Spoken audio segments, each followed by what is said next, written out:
super late. I look tired because it's super, super late and I can't sleep. And I decided to speak about something that I think a lot of people heard, and everyone in the world right now been hearing about it. As you know, as a Haitian person, I'm very concerned and I'm very hurt. It's very, I didn't sleep. Not like I didn't sleep, I slept, but I've been very depressed when I heard this news. I don't know how to explain it. I don't know how how I can explain it. It's heartbreaking for me to see a president got killed in his own country by foreigners, right? So the reason why I came to speak about this topic, I've been on social media since I heard this thing.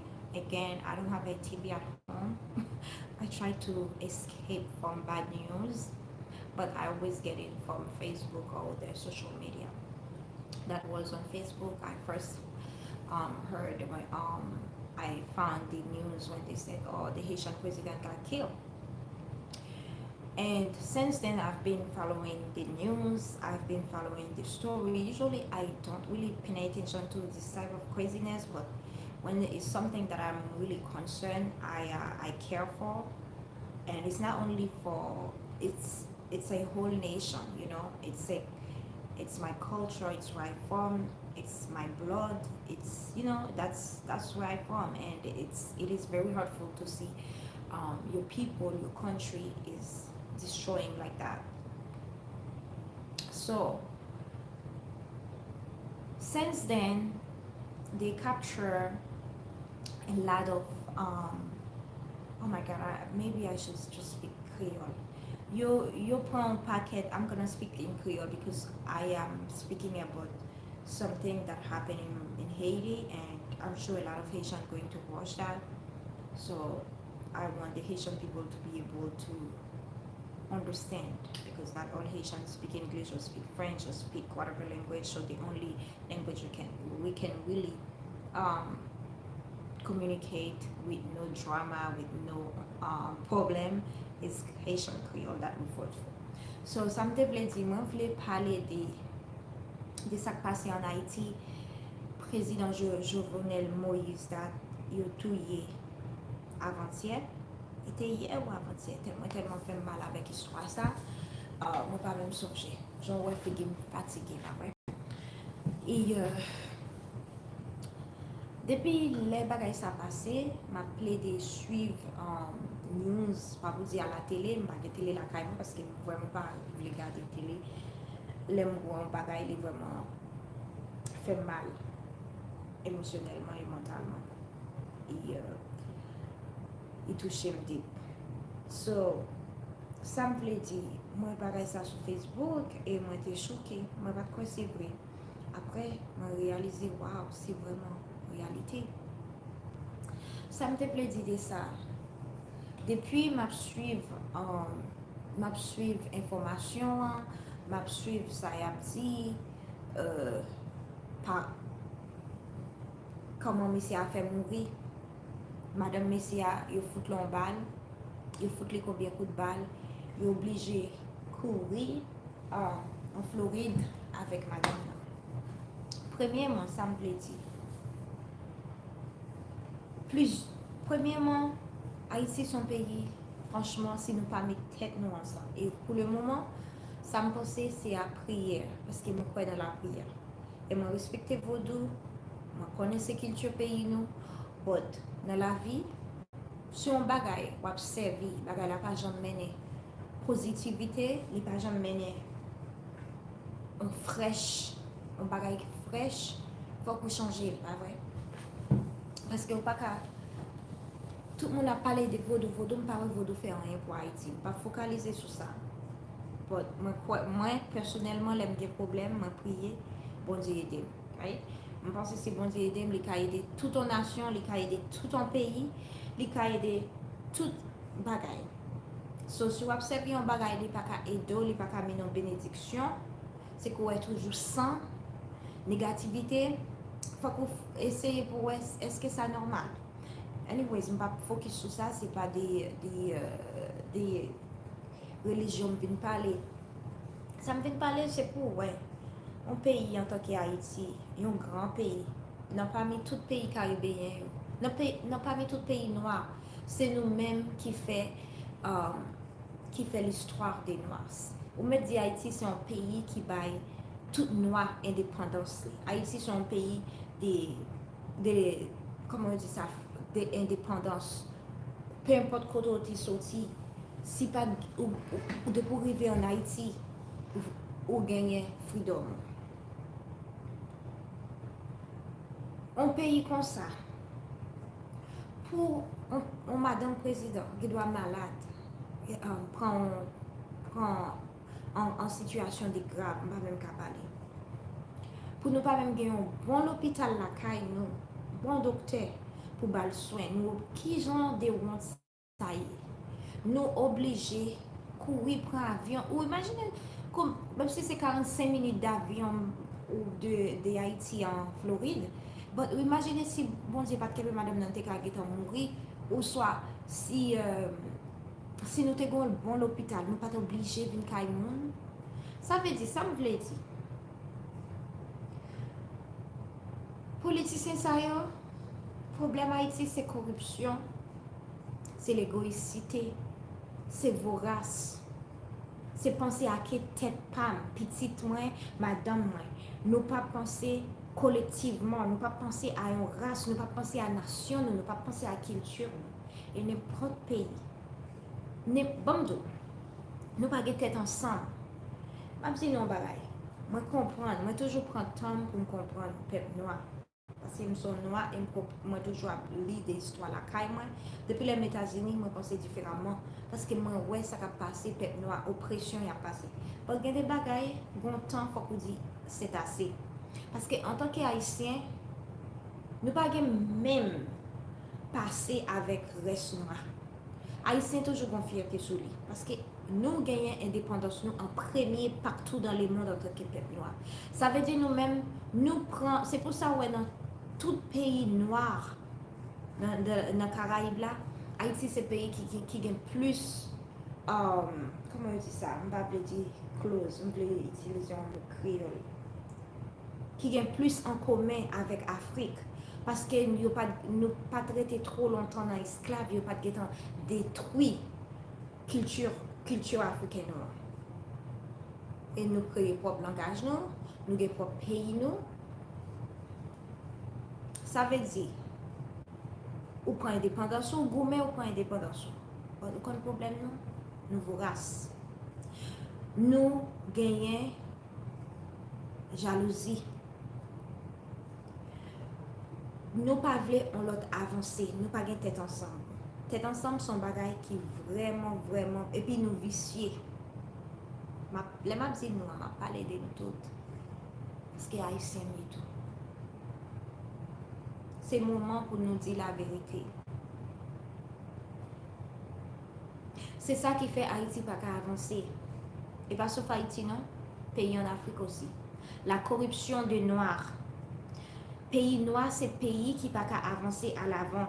Parce que nous, sous nous voraces, nous avons pays nous pour quelques millions de dollars, pour quelques 1000 dollars, pour quelques dollars, nous avons tué un frère nous accès nous. Nous pas comprendre les nous tuer un monde.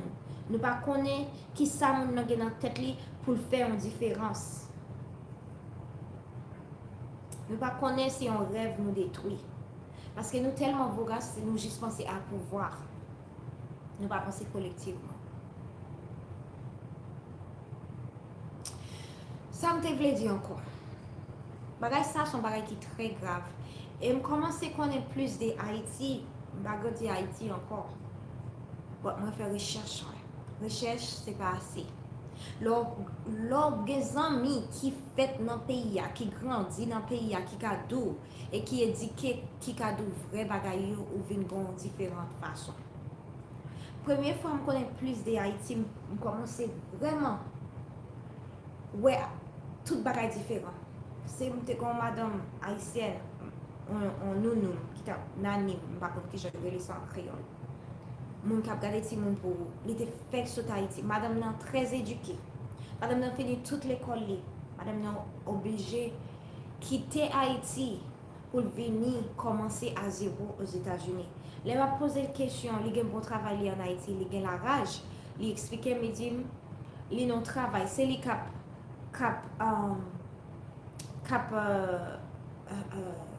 train moun yo, c'est li cap apprendre moun yo. Moun qui fait venir dans travail là, c'est li yo ta dwe bay on pi wo poste, li dans travail là depuis longtemps. Quand ça yo fait? Yo pas bay madame dans poste là non. Y a chercher milâtre yo au Canada bay poste là. Ouais moi m'a dit on bagay, m'pa gen rien contre moun clair de peau, m'pa gen rien contre milâtre, m'pa gen rien contre blanc. Moi tout le monde dans le nom de Jésus, moi tout le monde en tant que race humaine. Bon, on sait le bagay moi gagne. Moi contre corruption, moi contre monde qui a fait ça ou pas doit faire, moi contre destruction. Parce que quand il a venu expliquer le problème Haïti, il dit oh Haïti c'est 2 ou 3 familles, il te dit non famille qui a dirigé le pays. Et Kounia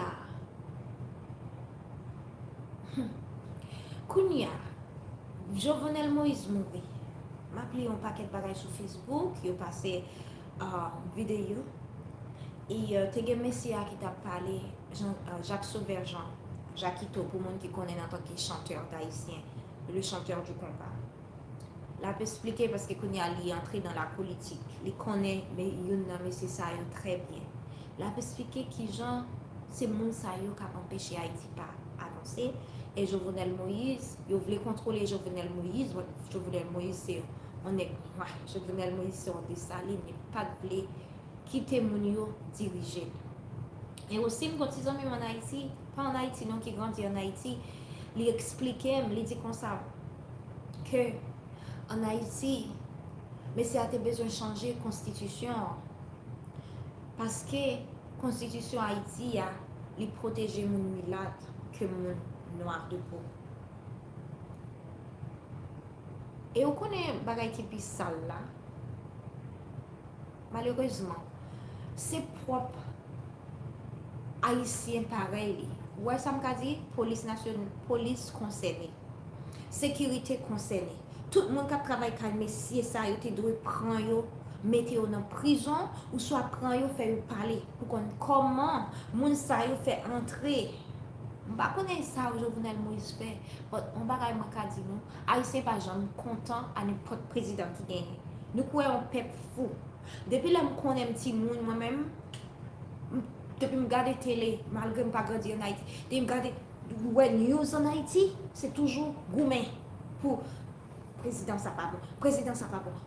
Il n'y a pas de président temps pour le faire rien. Et même encore, ouais, ça qui passe.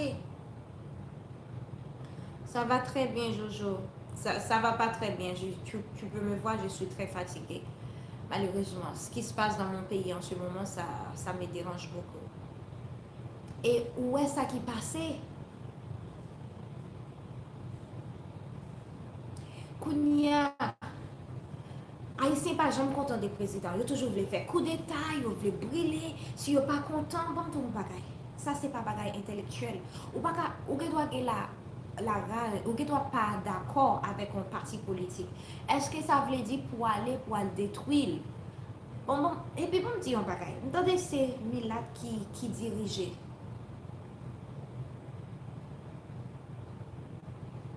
Ah, moi je sais plus, hein. La patrie là, je sais plus. Franchement, c'est pour ça que je suis en train de faire cette vidéo. Cette vidéo, je pense que c'est le moment à laquelle pour que nous les Haïtiens on se met ensemble, on arrête les trucs de au clair de peau, cette personne vient d'ici, moi je suis des nationalités ici. Du moment que tu es haïtien, du moment que tu es haïtien, que tu es français, que tu es américain, du moment que tes parents ils viennent d'Haïti, c'est le moment d'échanger je sais pas, ta mentalité, ta façon de penser. On a besoin d'échanger de ça.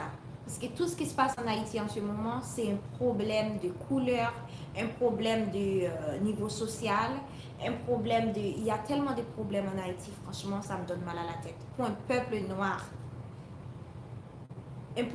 qui a pris leur indépendance. On a une histoire très forte, mais ça ne veut rien dire. Franchement, moi tellement saisi parce que pour gon bagay, si m'te ka passer, m'pa kon ki jan partager ça et sur Facebook moi gagne si m'te ka partager pour ouais monsieur a cap dit que on monsieur oui, on monsieur haïtien, but li c'est milâtre clair de peau m'pa connaît, il dit comme ça, fuck. Sorry, désolé. Fuck yo détruit haïtien. Nous-mêmes haïtiens noirs de peau, c'est pas vrai haïtien nous. C'est vieux peuple nous sommes en Afrique. Et alors nous sommes en Afrique. Nous gourmets, tout noirs c'est en Afrique qui sont sortis. Yo gourmets pour yo gagner à île. Nous sommes en Afrique, c'est les mêmes qui vrai haïtiens, c'est les qui descendent de français ou yo gen français qui supporté yo. De toute façon, c'est saleté yo ye depuis yo manger ti may moulin. Bagay ça fait mal en pile. Depuis yo manger ti may moulin, votre yo plein tomber fait petit.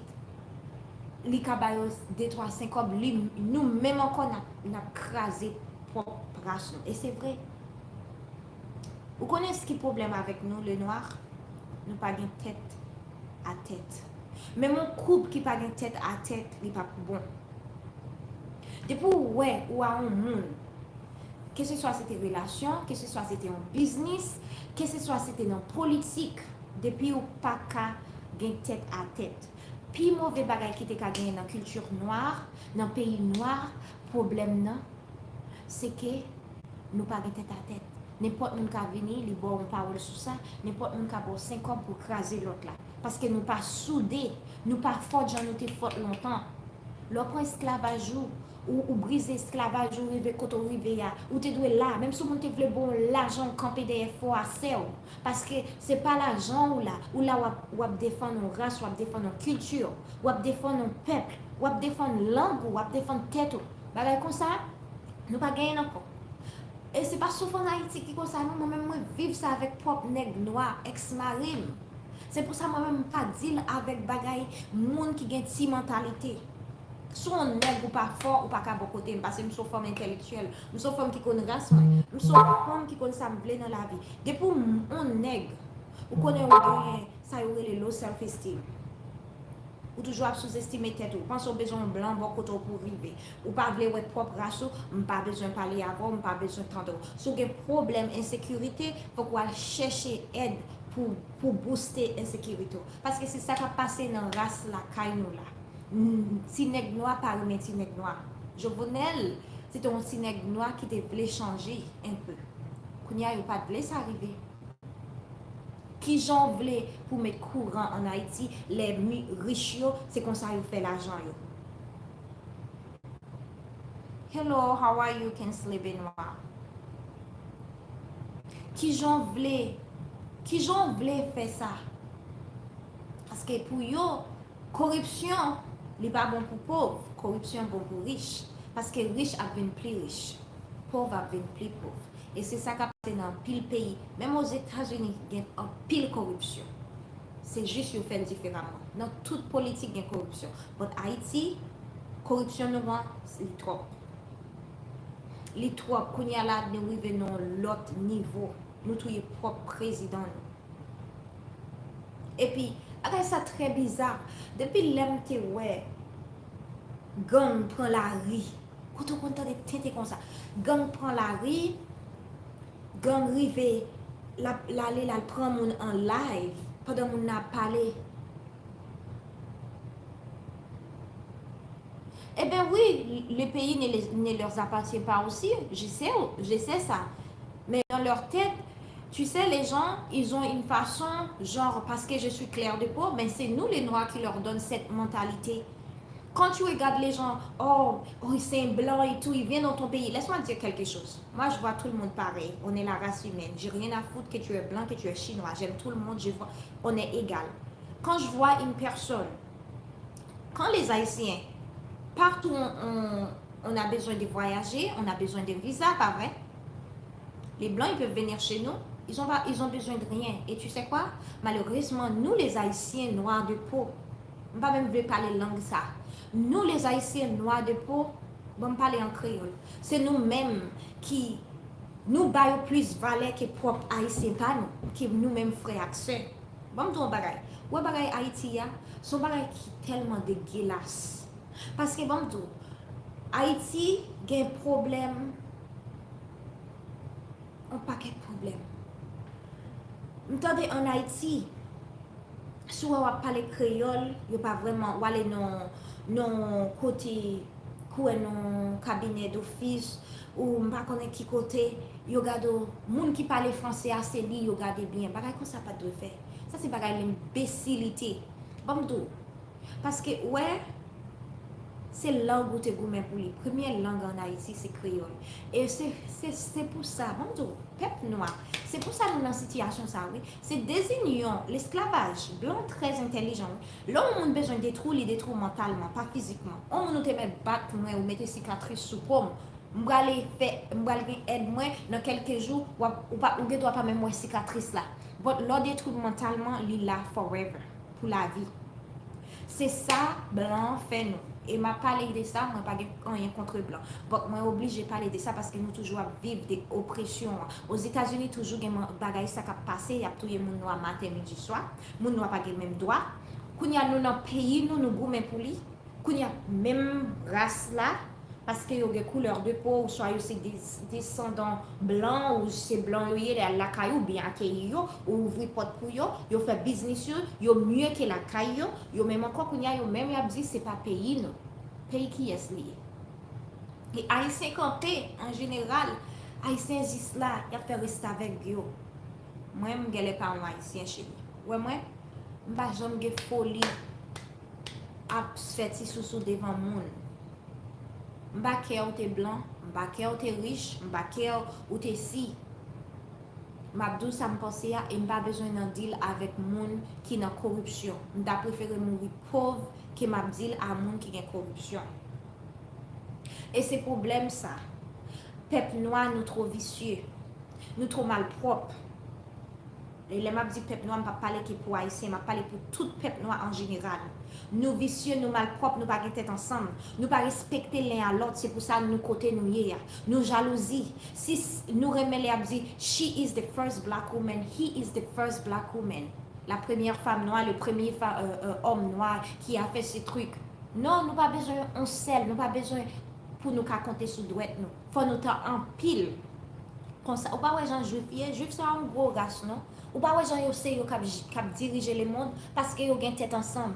Ou pas qu'on y a espagnol c'est deuxième langue aux États-Unis ou qu'on pour ça parce que yo accepté espagnol l'aime fait bouger aux États-Unis qui était à Paris moi t'ai resté en dontica moi toujours changé ça depuis là ça me gagne appréciation pour mexicain moi louer en chambre dans mes mexicains mon yo a manger ensemble y a vivre ensemble yo sans papier y a vivre ensemble ou pas jamais l'autre là maltraiter l'autre là bon nous même nous haïtiens m'te louer kay dans mon haïtien il tout nos chien.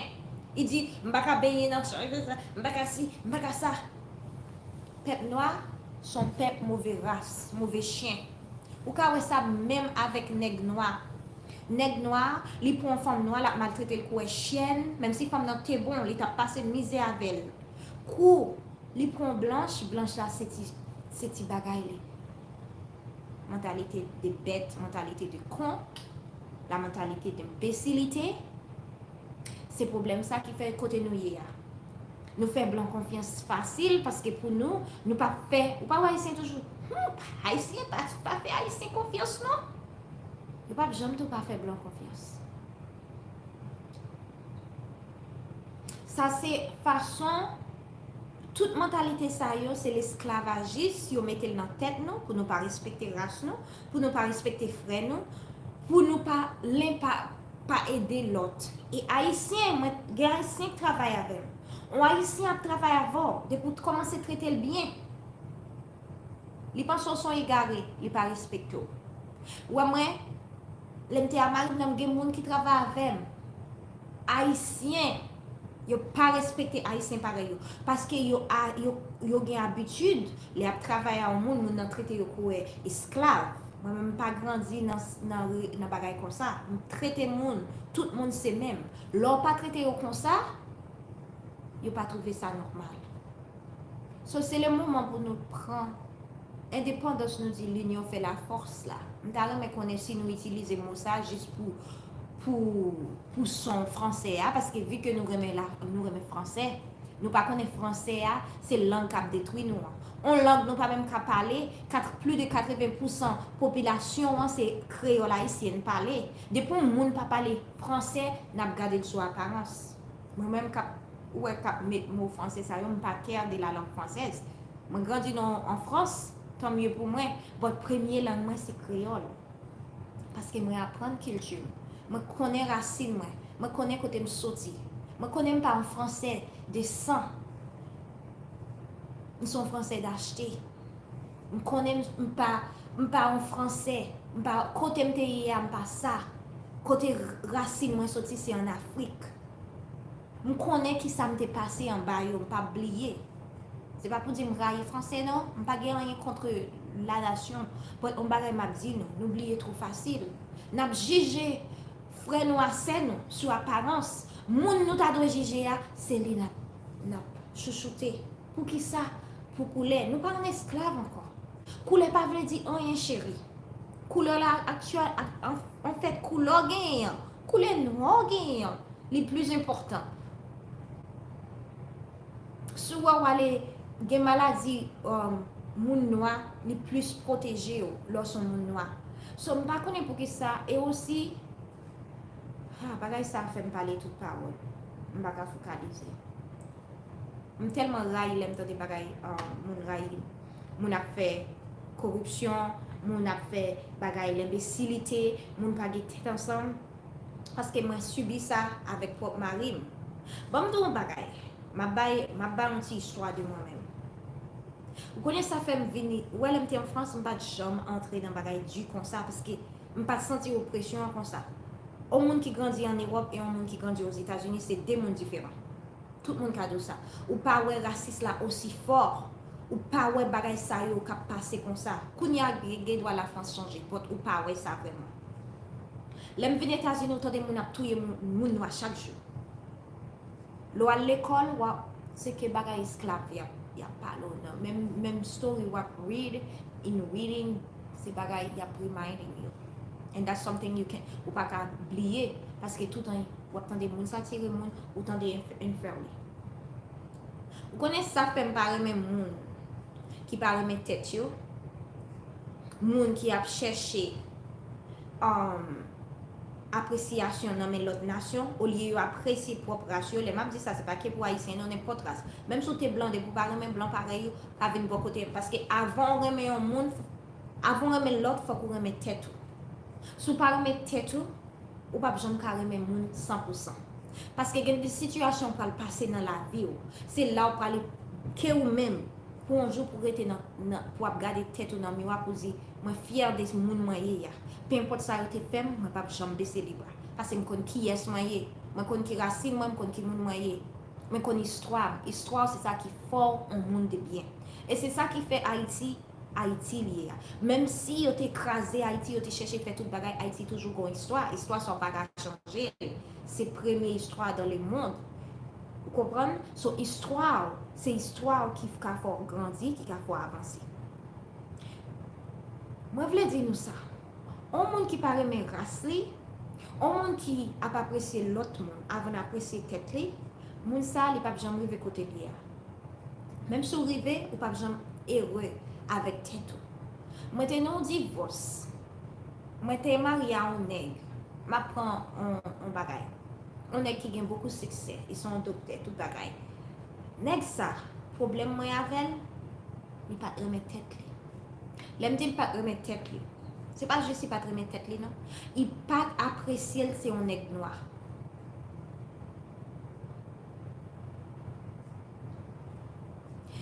ben je pense franchement m'pas vle dire pour yo déraciner toute milâtre parce que monsieur c'est pas que toute milâtre qui comme ça vous comprenez but on chose est sûre moi là qui fait corruption yo, faut yo retirer yo. Faut moun sa yo, faut yo quitter pays ya. Moun qui campé pour corruption, qui va le pays avancer, qui a parlé caca, qui a fait bagaille parce qu'on noir ou pas haïtien, c'est moi-même qui blanc, ça c'est mon qui a une mentalité, ça c'est mon imbécilité, ça c'est mon qui a problème mental, moun ça c'est un problème lié pour pays avancer, c'est un problème lié pour culture, c'est un problème lié pour toute nation. Hein. Et c'est le moment que peuple noir haïtien pour lever tête ensemble. Jean nous t'ayé, là nous t'ayé pour esclavage noir. C'est comme ça pour nous venir. Jean là nous t'ayé dans champ je ne pas connaître de qui ça nous a coupé crâne. Jean nous t'ayé mettre tête nous ensemble nous pas les blancs français à comprendre ça n'a dit nous inventer propre langue nous qu'on y a parler langue ça. C'est comme ça pour nous. Jean nous pas paix pour nous mourir. Nous goumer pour nous prendre indépendance nous. C'est comme ça pour nous y. Parce que si nous pas lever, Haïti a 20 plus mal. Haïti a 20 plus mal. Et Jean-moi moun milat ça parler là, mais c'est ça. Li pa ouais haïtien noir ou même avec frère quand ils sont haïtiens. Li wot tant qu'ils sont on l'autre ou pas même une nation, ou pas même un être humain. Ou pas un être humain. Moun sa vivant dans caillou, l'abdou ça pour faire, l'a contrôler. Et qui genre moun ça fait là toujours li fait la parler caca, nous pas lever le foot mettre le dehors. That's what I want to know. Ça c'est un terroriste lié. Ça c'est une agression pour pays. Pas ouais Trump, président Trump, l'Éthiopie a fait moun nan goumé, fait américain l'un contre l'autre. Pas ouais qu'on y a est-ce qu'on va parler pas ouais yo ben sur tout social media. L'homme son problème lié pour une race, pour un pays, pour popularité. Mettez moun ça de yo. Haïtien nous trop ti sous. C'est nous-mêmes qui accepter corruption. Si nous a dit, même si tu es bon n'importe 5 ans, nous avons préféré mourir, tant pour nous tuer propre race pam. Vous pensez que tu as fait ça? Bon, l'argent pas qu'à faire riche, l'argent pas qu'à faire tout bagaille pour non. Ou gen l'argent ou gen la fièvre, ou soit pas qu'à lever. Si pas payer au monde pour venir occuper de vous, qui j'en pas le faire? Vous pensez que l'argent pas le faire pour vous? Selon monde riche, la petite lige l'argent contre vous, c'est le moment pour dire non. Pour camper, pour mettre on va connaître ça comme dit. Pour me finir l'histoire non. Moi t'es avec nèg ça, problème moi t'es avec nèg ça. Et depuis que ça j'aime ouvert relation ça, ouvrir j'aime de toute bagaille. Ou pas jamais penser mais c'est ça comme ça, il connaît toute culture d'Haïti, il connaît bagaille, on est très intelligent. Et ben l'aime vinn vivre monsieur, il commence. Mais c'est ça, il parle mes propres tête li. Il pas vle ouais moun noir. Il marie à une femme noire haïtienne. Bon n'importe côté monsieur à la femme lui dit, il a parlé de moi, il dit ma femme c'est une française. Je ne suis pas une française, je suis française sur les papiers, je suis une haïtienne. Qui li pas jamais dit un jour mené l'église non l'église africaine quand y a africain fait exprès il dit mon nigérien pareil il dit waouh oh ton mari m'a dit que bon parler encore Marou a dit nous sommes en français il me dit oh j'ai la nationalité française mais je suis d'origine haïtienne je viens d'Haïti. Attendez moun ko sa yo ça veut dire une femme noire qui est haïtienne m'a fait manger haïtien franchement culture plus fort j'ai plus culture haïtienne qui est culture française. Malgré que je grandis en France, je parle créole plus.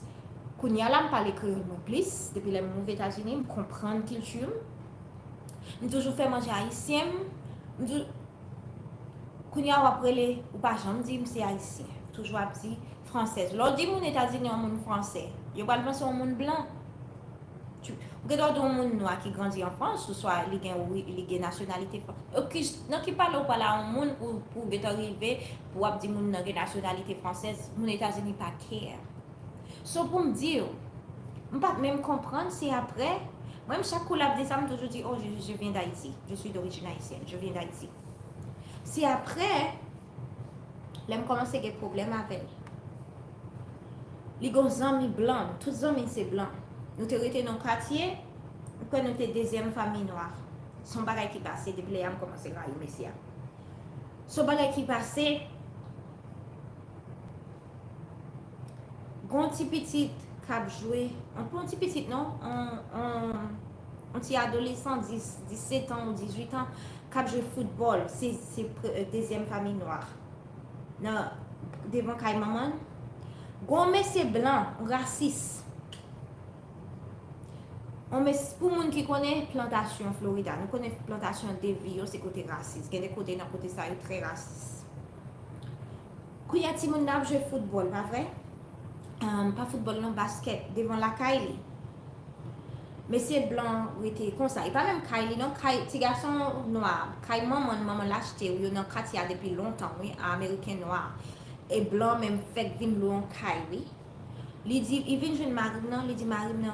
Oh, si vous la touchez, choc moi, m'a shoot, petit garçon. Moi, je m'a coûté Maria. Il dit comme ça. Elle a pris, il dit, oh, mon sayo, ouais, mentalité esclavage là. Je ne parle de ça vraiment. Ma banou un exemple d'exemple pour me dire gens on peuple on monde qui parle mes races li un gros danger pour société là.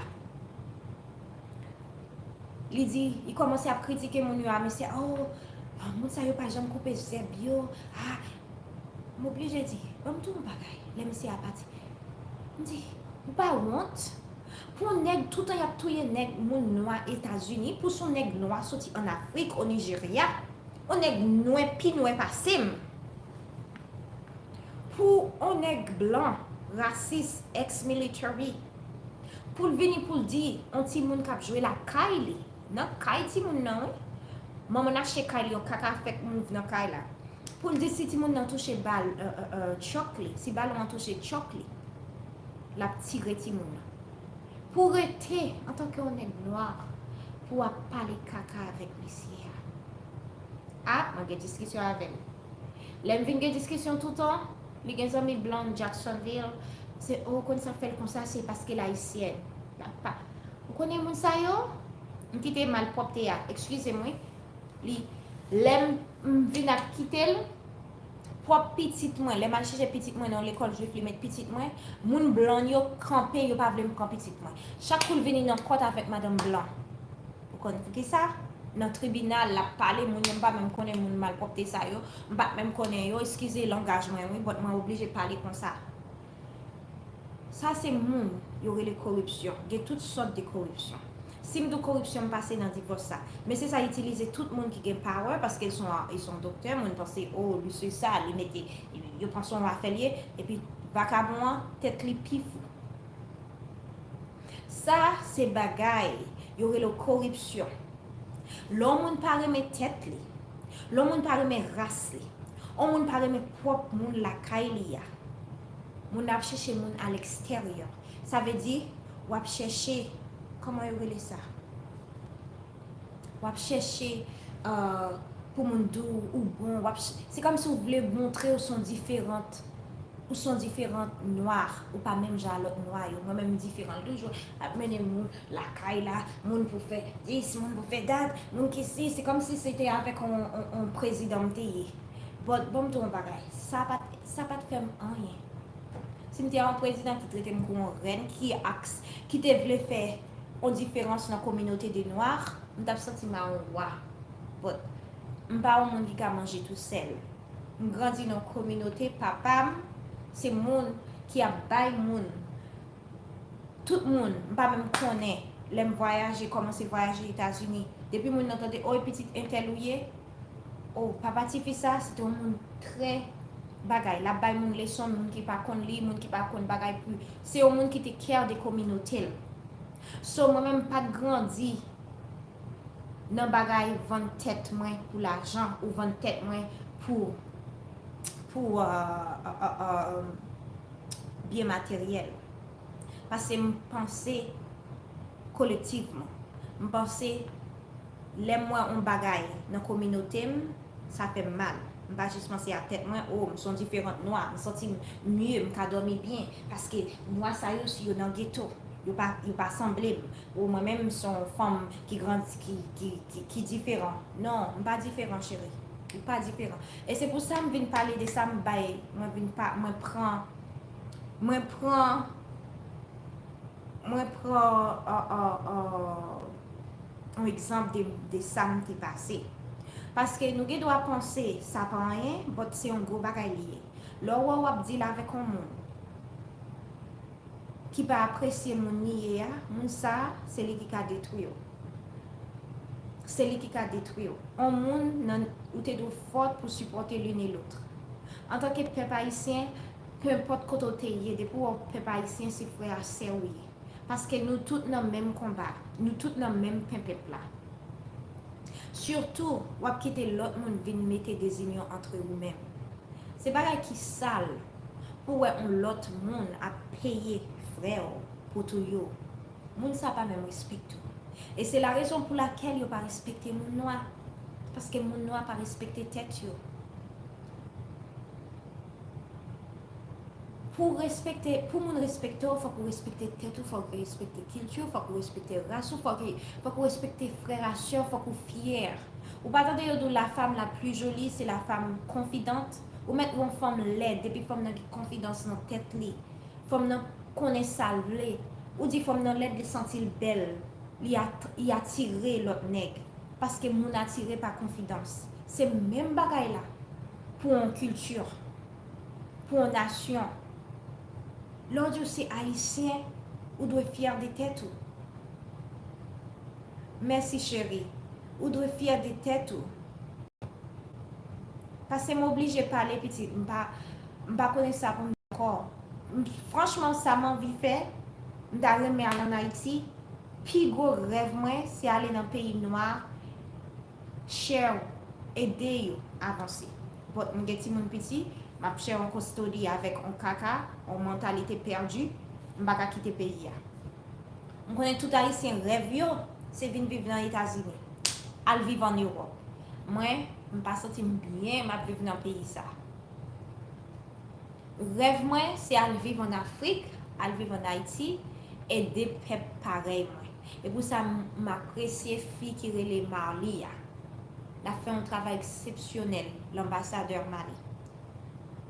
Un monde qui fait ça, on n'est pas là pour l'argent, on est là pour une vie meilleure. Il veut ouais, moun yo penser différemment. Il veut ouais positivité. Et c'est pour ça que je suis obligée de parler. Si vous n'êtes pas d'accord avec un parti politique, vous n'êtes pas obligé de détruire, vous n'êtes pas obligé de tuer. Ou tuer moun nan. Ou fusiller madame. Ça veut dire... Et ça qui pisse ça là, moi attendez, c'est parce que Jovenel Moïse Pavlé prend l'ordre dans mes milâtres. Bon tout un bagaille. Dans tout pays Caraïbes là, milâtre ça yo ka parler caca. Ou connaît ou même nous ka contrôler sous droite non. Le problème c'est que haïtien pas gen tête ensemble. Haïtien, l'aime dit haïtien m'a parlé ça milâtre yo relé nous pas haïtien. M'a parler des moun noir yo. Vu que milâtre pas pour yo pour haïtien, moi même pense que était haïtien nous teye, nous pas ouais nous pour haïtien, m'pa care. Nous pas besoin nous assez haïtien. So, bon tout. Bon, nous même haïtiens, nous même noirs de peau, mon haïtien noir de peau, gain plus que nous que milâtre oui. Ou ka côté milâtre sous droite oui. Et puis tout le monde connaît Haïti son pays noir lié. Qui bagaille Haïti pas haïtien noir pas pays Haïti c'est pas pour noir, c'est pour descendants. C'est pour descendants descendants français. Qui t'entend ça? Mes amis, ça me devait dire nous, c'est qu'on y a pour nous mettre tête nous ensemble. Souvent, un haïtien, pas qu'on parle français, pas juger. Français, c'est pour une langue qui montre trop intelligent. Il y a français qui est plus bête parce que ça ne pas connaît. Et ça fait pas care de parler français, pas parler français. Quand il y a là, pas même besoin. Ouais, depuis que je suis aux États-Unis, je quitte français, c'est créole seulement parler.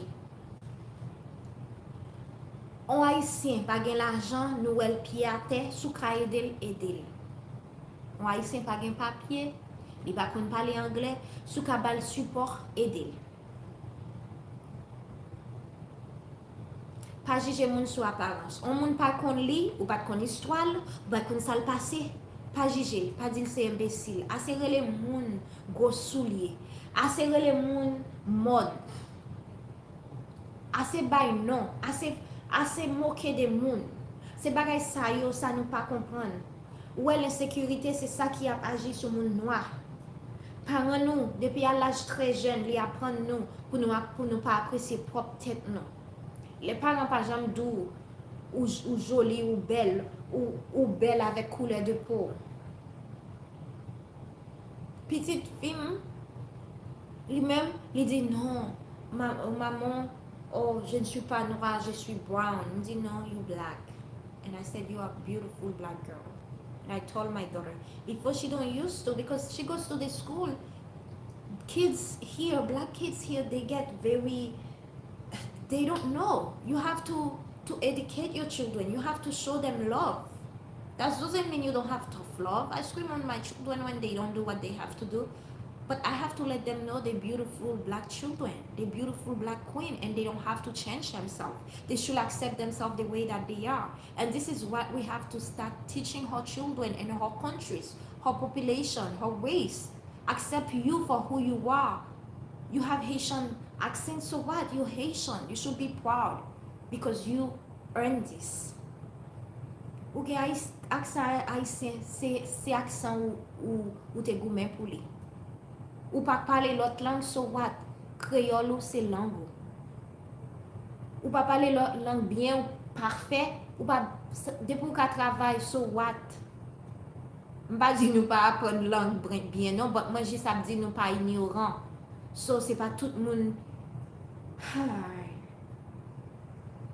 Bagay ça, ou bagay couleur, c'est plus gros bagay qui te ka gagné entre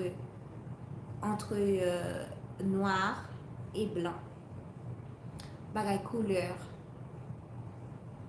bagay langue, bagay éducation. Et l'éducation familiale, c'est première éducation. Moi, un paquet de monde qui gagne des degrés, yo imbécile. Moun sa yo sans cerveau. Pas penser à voir ti moun l'école ou pas faire l'éducation, ça va mener ti moun intelligent. Ti moun à l'école pour yo gagner un diplôme qui va yo droit pour yo apprendre travail faire ti l'argent yo. But là on moun gen diplôme, li pa gen mental, li pa remet tête, li pa remet culture, li pa apprécier moun ni a moun sa perdu dans la nature. C'est même pareil là qui rive Marie. Li pa remet tête li pa remet culture, la chercher pour le monde li pa yé.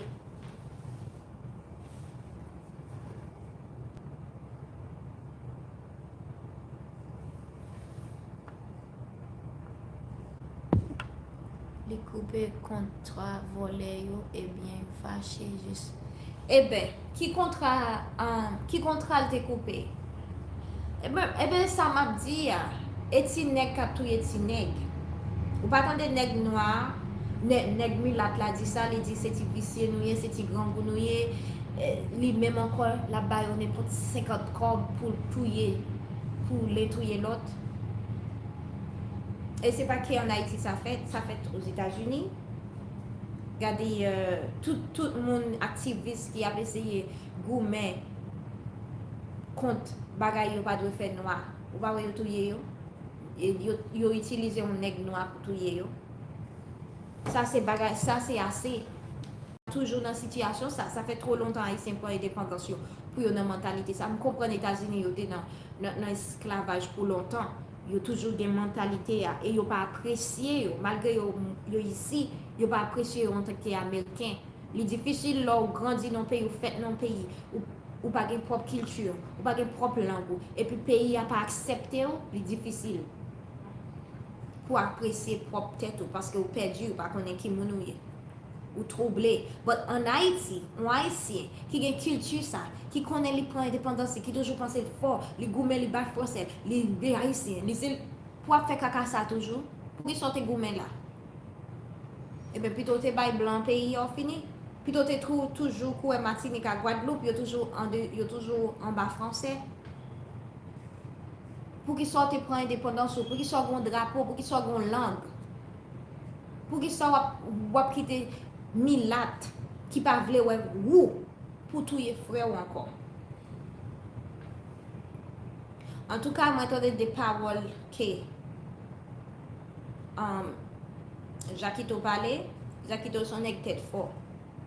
Jacquito intelligent. Et moi, paix pour Jacquito. Parce que Jean, Haïtien, Haïtien, c'est chien la plupart de eux en Haïti. Ils n'ont pas de cerveau.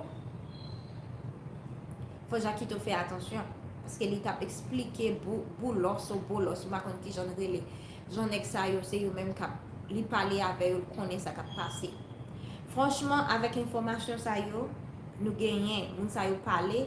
Pour nous, ça toujours en Haïti, yo chita là, personne ne pas prendre mettre en prison, personne ne pas aller pour find out, faire une investigation sur eux. Police, sécurité, président te gagné, moun qui t'a travaillé la caille yo. Qui ça côté yo? Pour qui ça moun ça toujours là? Yo pas faire investigation sur yo. Police nationale, saleté, salope, m'a parlé avec nous. On a ici police nationale nous très salope, nous très nous gain corruption. C'est à cause de nos pays à dans état ça. Nous vicieux, nous saleté, nous pas care de peuple là. Depuis yo ba nous 50 gouttes nous même encore nous entrer dans kidnapping. Nous même encore a fait bagay saleté. Bon te gagné kidnapping, ça fait combien de temps que tu kidnapping a marché avec gros chal en Haïti, kidnapping a juste marché en live, prend moun, tuer moun, violer moun, détruire moun, brûler tout ça gagné. Bon nous tellement fort comme ça. Nous pas prendre kidnapper ça yo. Kakanouye. Moi tellement énervé, me parler même parler sale, but moi énervé. Nous tellement de corruption. Quand y a la si peuple haïtien mettre tête ensemble, yo prend malpropre ça qui a tué Jovenel Moïse, nous même nous là nous voulons prendre crédit pour nous dit c'est nous prendre. Oh laguer ça dans mes police nationale. Police nationale nous pas fait nous confiance. Nous c'est voler, nous c'est vicier. Nous pas care de peuple nous pas care. Haïti pas de responsabilité. Haïti a trop de corruption, c'est pour ça que le pays n'a pas avancé. Nous sommes sous-sous. Nous ne pas respecter le peuple, nous pas respecter la culture, nous pas respecter l'histoire des pays, nous pas respecter la langue, nous pas respecter la vie, nous tous les monde pour rien. Depuis qu'on juste parler, nous juste blo, comme si rien, nous pensons que c'est dans une movie, nous y dans un film, nous regardons trop vieux films américains, qu'on y a là, on fait propre film pas nous.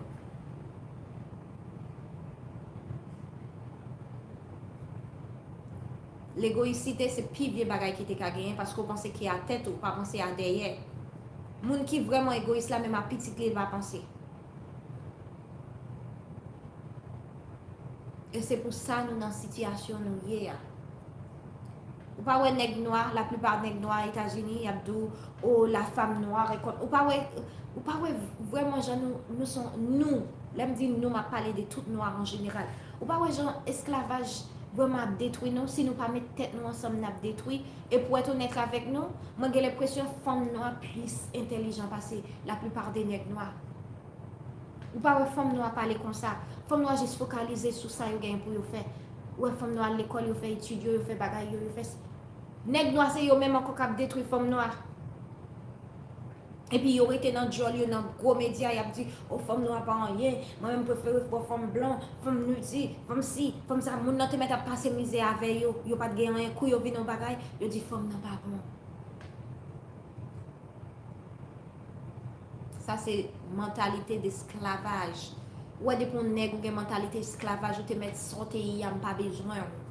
Parce que nous sommes femmes fortes, nous sommes femmes qui sont les femmes Haïti, nous sommes côté sorti.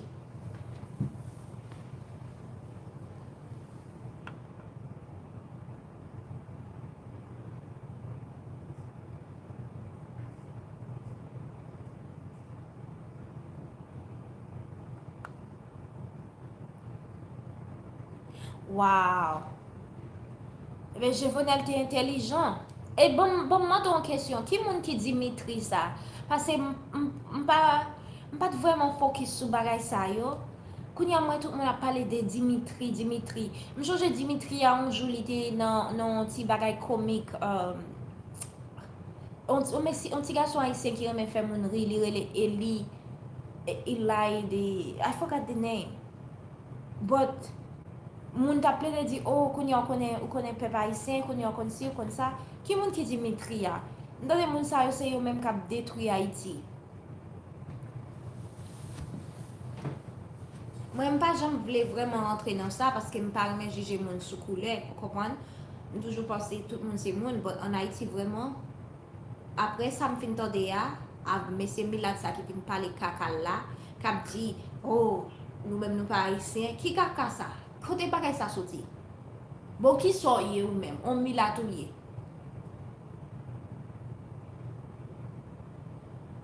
Entrepreneur courant. Eh bien, qui j'en fait dans bagaille politique? Ça t'est passé. Parce que je t'a parlé hier sur Facebook, il dit, oh, quel ancien vidéo, oh, même si vous voulez déporter, là, toujours en bagaille, lui même, il fait, oh, Jojo fait 5 ans, la manger, lui même 50 ans, la fait. Waouh. Ouais, mais là, tu vois, ils ont tête ensemble. Comme tout bagage, te mettre riche, des pouvoir qui étaient ensemble. Des pour monde voulait détruire, quand ça le fait, ils commencent à séparer, ils commencent à bagaille.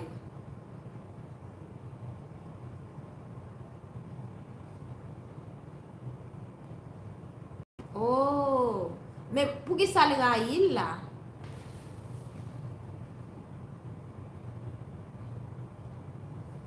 Ça m'a dit pour qui ça le raïl là? Les noms dit milâtre, m'a essayé de comprendre.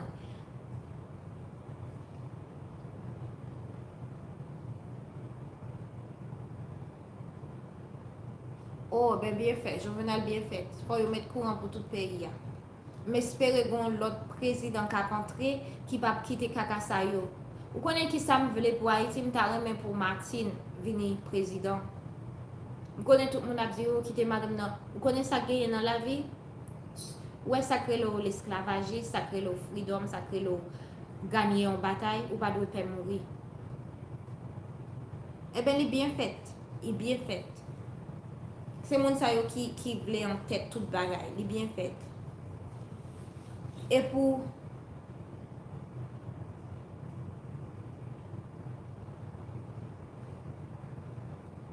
wow. Eh bien, mon ça yo te doué al faire investigation sur yo. Yo te doué al faire investigation sur yo. Là nous dit milâtre. Est-ce que c'est un monde qui est blanc qui sorti courir aux États-Unis ou peu importe pays, li aller en Haïti ou soit en fait les descendants blancs, il mélange haïtien, il fait Haïti, les culture Haïti. Parce que grand même c'est milâtre, but moi grand même pas jamais pas m'a dit yo c'est yon nan pas maman Jacques mais l'a dit c'est mon blanc c'est mon yo pas jamais gen bagay désir yon kaka ça yo a parler là. Je connais plus fort à il y a moun mélangé. So je dis à la mi-temps de monsieur a parlé, l'a dit c'est yo qui français, je pas comprendre. Moi dis de qui ça y a parlé, pas haïtien rien même si yo clair de peau. C'est quoi ça?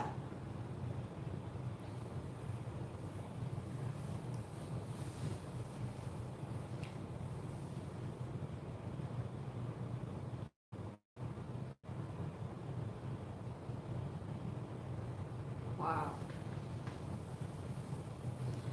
Eh ben, eh ben haïtien pas remettre tête yo, haïtien c'est moun blanc fait confiance.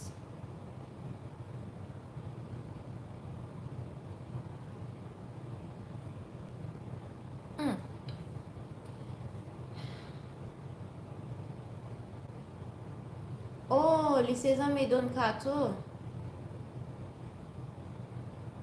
Yes, c'est ça, madame nan t'a dit. Madame qui t'a travaillé avec moi, elle dit ça, elle dit Libanais, entrer en Haïti.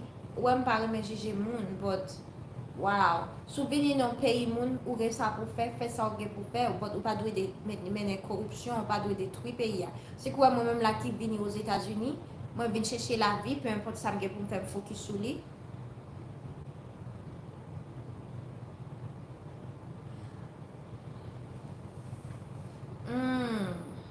pas ouais.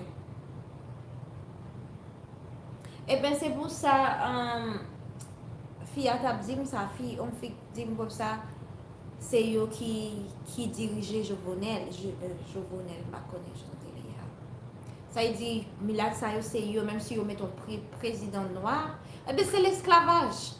Ça c'est l'esclavage, c'est pas normal. C'est pas normal pour un monde un pays prend indépendance li pour Milat a dit c'est ça pour faire qui caca ça bagay ça énervé. Ça c'est esclavage. On monde pas ka bon l'ordre. Depuis un monde qui folie l'ordre, moun ça c'est un problème pour toute bagay. Même on négouye depuis le contrôler ou les problème.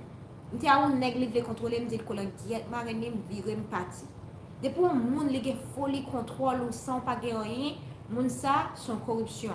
Puis faut monde qui contrôle dans la vie, yo gen mentalité corruption et son gros corrupteur lié.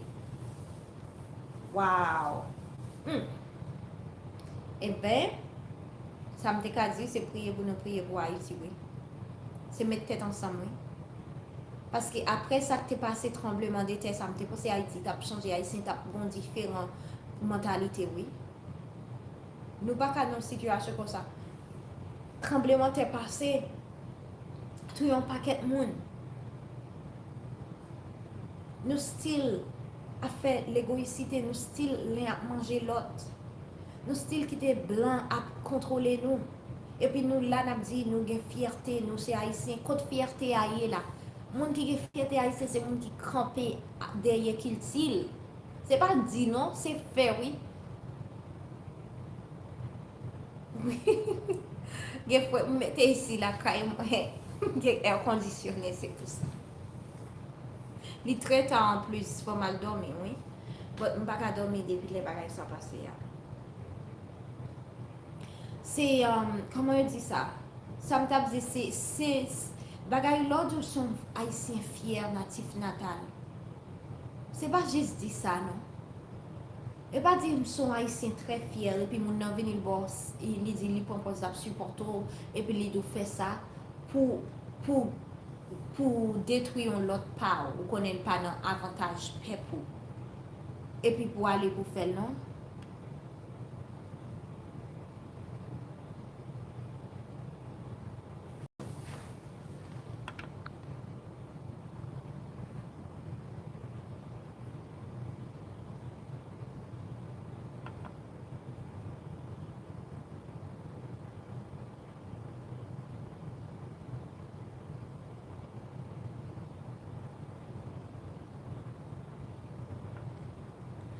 Oh wow! Bon, c'est Haïtien qui fait ça, oui. Bon, c'est Haïtien qui fait ça. Pas de monde qui vient la caillou ou bal droit pour juste contrôler. Vous comprenez? Même à un monde où a commencé à contrôler, il faut que vous ouvriez ou dire comme ça gagne. Soit ou son peuple incontrôlable, vous ne pouvez pas contrôler. Que vous êtes un individuel, que vous êtes une nation, depuis son peuple incontrôlable, personne ne peut pas contrôler. C'est eux-mêmes qui fait moun sa yo confiance qu'on y a moun yo commencé monter. Bon, même si moun t'a manipulé, on côté ou privé ou je ouvert. Ou pas qu'à quitter moun manipuler pour longtemps. Si moun sa yo en Haïti pour plus que 20 ans, depuis à 5 ans ça commence à arriver, Haïtien te ouvrir, on dit enough is enough, something is wrong. Ou pas qu'à quitter moun juste manipuler, qu'on y a c'est trop tard yo qui t'a take over, c'est les son pour le goumer, après yo sorti pour détruire nous, tuer nous. Parce que si Haïtien nous te gagné à longtemps qui fait qui crase l'esclavage, qui brise l'esclavage, peuple ça yo te incontrôlable. Blanc pas de contrôler yo te prêt pour yo mourir pour yo gagner indépendance. So si c'est même Haïtien ça yo nous te gagné, moun ça yo pas t'a rien. Yo pas t'a fier de ça yo gagné. Haïtien t'a cherché son gens yo gagne zam yo gagne bagay yo. Moun ça t'a pral gagner une guerre civile en Haïti. But guerre civile ça Haïtien fait. Eh bien, ça m'entendait. Guerre civile ça Haïtien fait. Il y a Haïtien tellement salope. Haïtien noir pareil, moi, tellement salope. Et m'a dit, non, ça, c'est pas parce que moi, non, c'est parce que moi-même.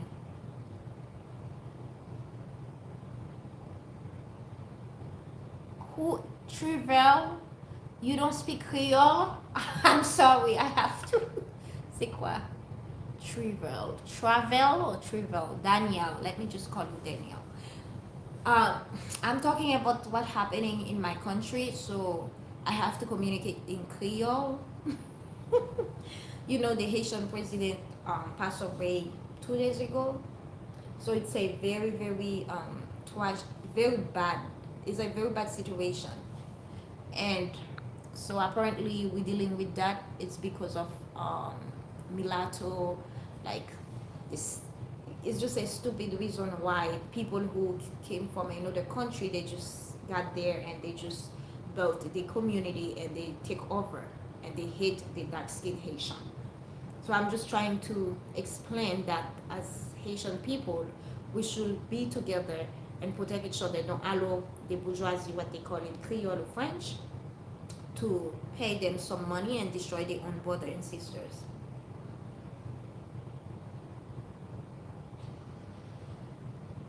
Of course, of course, the police is involved.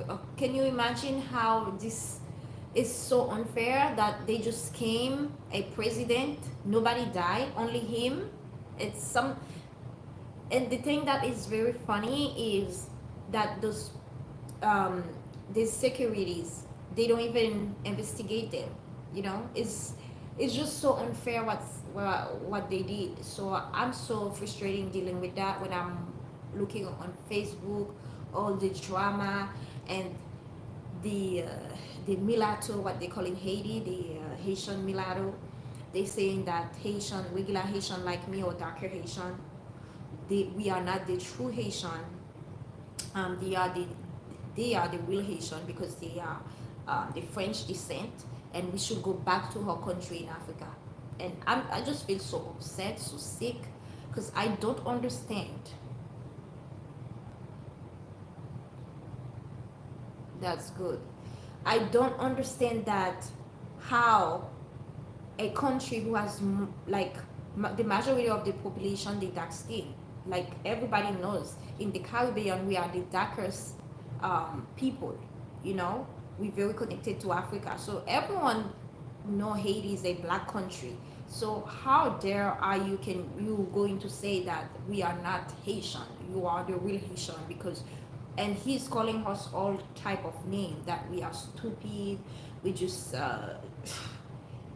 he can give us some little money to kill our own brothers, and that's what I'm trying to say. It is very true, but because black people in general, not only in Haiti, we are very, very ignorant against each other. We don't like each other, and another race can just came, pay her some money, and we can go to kill her brother, which is very unfair, you know. And we have this stupidity, in ignorant mentality that the person who is lighter is better.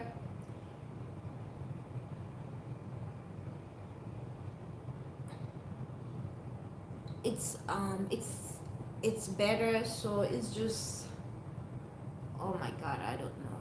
I just hope, all I can say is pray for this country. And I wish, to be honest with you, all these people who are so corrupt, especially the corrupt mulatto, who stop Haiti to go to move forward, just get them out. Just get them out in the country. Let them go where they from. Since they said they're not Haitian, let them. They don't need to be there because we own this country. It's just crazy to see Haitians. They always go to a different country because of the insecurity, the violence in Haiti. And the mulatto, they just in Haiti enjoy their life. They don't have no problem.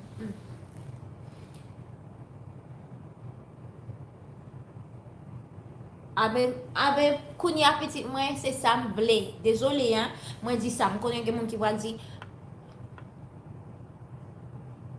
ki moun ki jenay na, mwen ya pale de li an pil. Ki sa genyen? E ben pral genyen civil paske pepla Yon gen sivil paske pepl a deside met tout nek bourgeois sal sa yo deyo nan peyi ya. Jenay a prepare gen sivil la.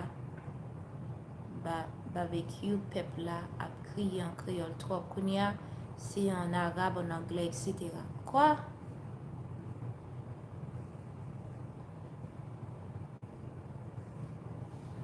Oh! Eh ben, for you oblige fè sa we. I'm sorry, I don't believe in violence, but um, I'm somebody very intellect. I understand in politics, everything is not always beautiful. Sometimes, if you want to get something to be done, it's gonna have blood. And to be honest with you, I don't want that. But if this is what we have to do, that's what we have to do because this is unfair. We living, ça c'est 2021, especially the first black country who got their freedom. They fought for it, and another race come. I don't know where they came from. We accept them, welcome them to our country, and now they just take over. They control even the president. They so corrupt. They using the Haitian, the real Haitian, to destroy their brothers. No, that is purely corruption, and something has to be done. And I am against what they're doing. Those bourgeoisie, they need to be out. The bourgeoisie, you can be bourgeoisie if you cool. You're not killing people. You're doing good thing. Just live your life.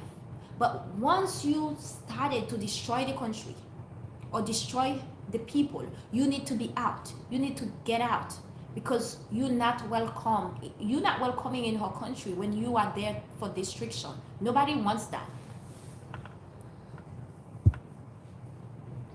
Yes, Trivel, they are in control. That's what apparently.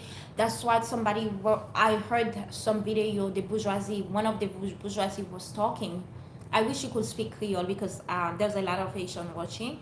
So they saying those things and they have so much power.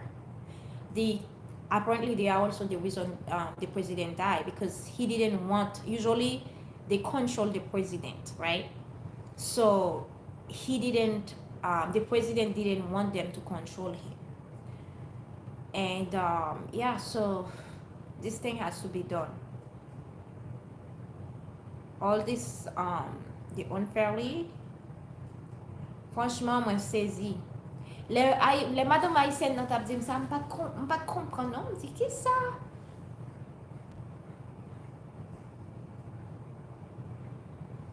Yep. Yep. But unfortunately, gen yon ki di kon sa, so there was one who said they will kill the whole president family, the children, the wife, everyone. You know, because what people they don't understand is not money, it's the person that you are. And that's why I always said to people, when you don't appreciate yourself, you are a threat for your society because you don't love yourself. Anybody can come to your head, make you believe whatever they want, make you against your own brother. And this man, they weren't able to do that to him. He knows who he is. I don't know about that, to be honest with you. But Haiti has so much dirt. So many people, they just... Yeah, I heard the foundation. A lot of other countries, once they want to get money, free money, easily corrupt money, dirt money, stealing money, dirty money, they go to Haiti. They go to third world countries. In Africa too. That's what they do. Because it's easy for them. With their color, they can get a pass. The black people are so stupid. We are still sick-minded people. And we don't understand that color doesn't mean anything. What is in your brain, that's what's gonna help you. If somebody try to stop you, don't focus on them. Focus on what you wanna do. I never focus on people who try to destroy me. The only person that I tried to focus on was my ex-husband because he's trying to steal my baby away. After that, till now, I don't care. Now he become crazy, wanna come back. But he's a messed up person. I don't want him.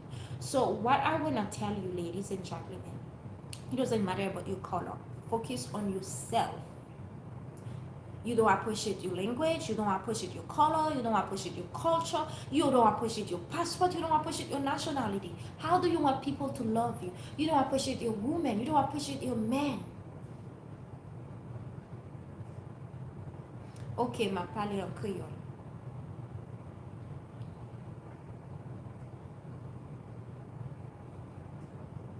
Puis moun blanc rive, la caille nou, moun blanc est monté.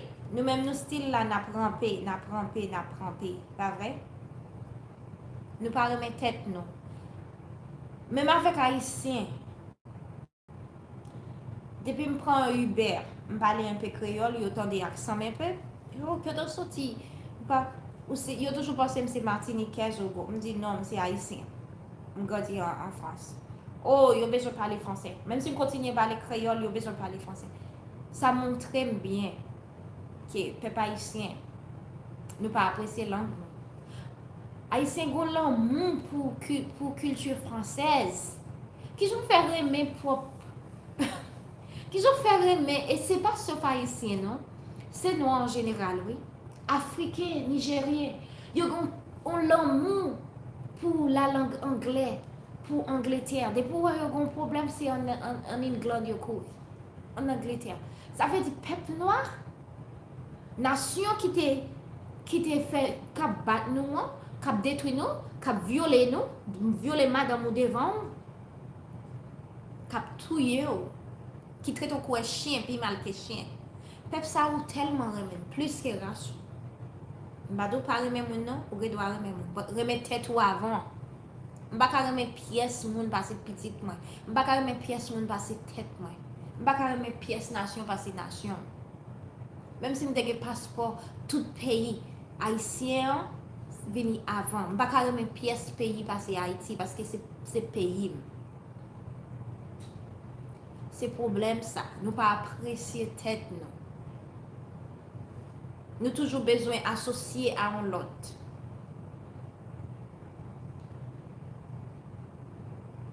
Nous toujours chercher yon bagay. Nous pas fiers. Côté fierté, fierté depuis que nous prenons indépendance. Côté le passé. Bonne nuit. Bonne nuit.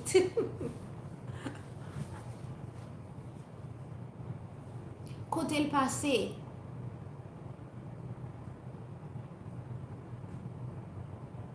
Depuis que vous venez aux États-Unis, vous avez un petit diplôme dans le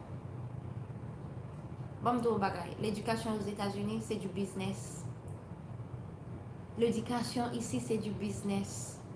Les États-Unis d'Amérique, on ne pas pour une nation développée. Si ça a passé aux États-Unis, n'importe qui grandit en Europe, il trouve le pays ça très bizarre. C'est pour ça que je ne pas associer ma moun ici facile. Depuis que vous avez mieux, financièrement, mieux, vous avez gardé propre ratio de côté. Je ne sais pas si comme ça en France. L'égoïsme. Les États-Unis ont la même mentalité en Haïti. C'est pour ça que je dis que les États-Unis pas un pays de vraiment mentalement, les États-Unis pas un pays développé. Il y a pile monde, c'est pour ça que les gens ont un problème mental, ils ont un bagay, ils ont dit là un paquet de problèmes. So Haïtien maintenant, c'est l'heure pour nous protéger tête, nous, pour nous supporter l'une à l'autre. Si nous avons un frère, nous avons succès, content pour lui. Parce que c'est un noir de plus qui ne peut pas souffrir, qui ne peut pas passer misère. Et si vous avez succès, vous avez des frères, aidez-le. Si vous ne pouvez pas mettre trop près, juste aidez-le. Ballon façon pour débrouiller tête. Pas mettre dans tête ou pas vouloir quitter moun ça passer. C'est le moment à laquelle pour nous retirer vieille mentalité ça dans tête. Priez pour propre race. Parce que énergie un paquet de bagages pour le faire. Et moi, passé en pile d'amis haïtiens. La plupart qui grandissent en Haïti, m'a parlé de ça aux États-Unis, pas en France, non, ils sont très ignorants. Des fois, c'est moi-même qui moi me sens ignorant, comme me fait crever.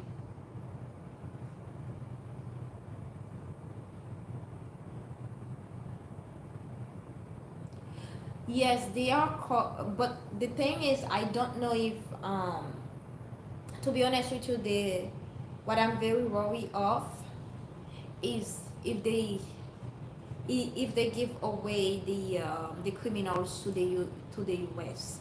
and also or to the Haitian police, because I don't trust the Haitian police. I think all of them are corrupt. I think they're very corrupt people. They are greedy people. They don't care about the population. All they care is themselves.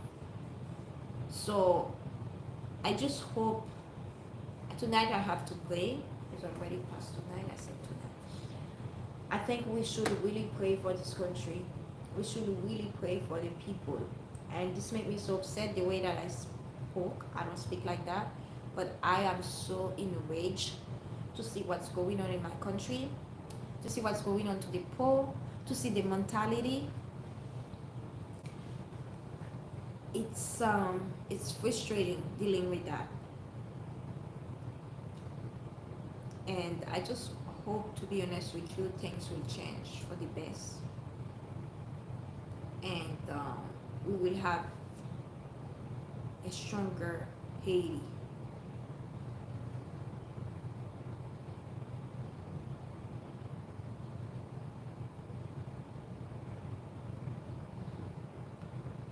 Yes, but nobody called the police. The police, they still in front of the camera doing the comedy, talking, oh, we got them. They're not even the one who captured the criminals. So that's why we know that this country, it is tough. And that's why I hate corrupt people.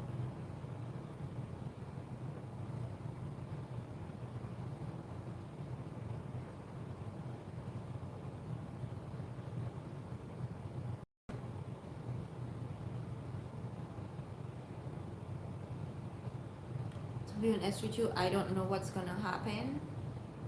I will ask everyone to pray for this country.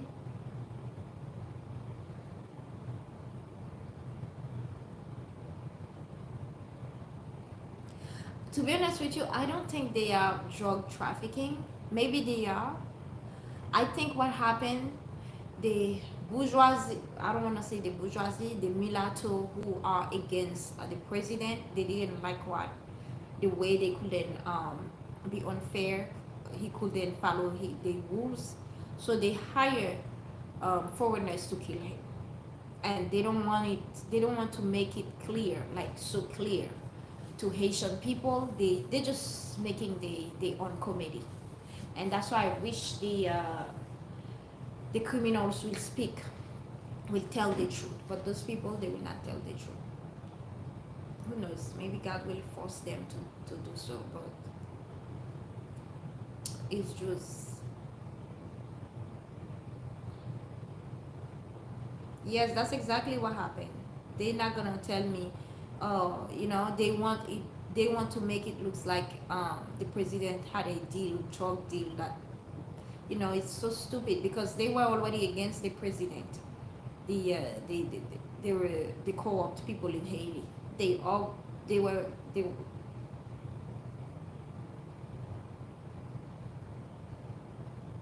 I just hope they're going to torture them for real because they took someone else's life.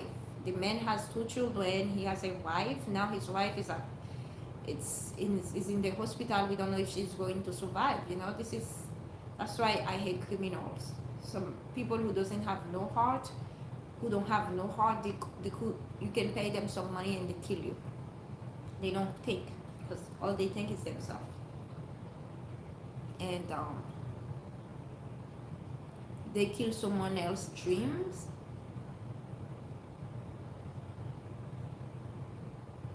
Yeah. And the thing that I still don't understand, how they get inside. Where the first thing I know they will do in a normal country is find out what happened. Why you didn't protect the president? You know, they will question the security, the people who work in the president house. It doesn't make sense.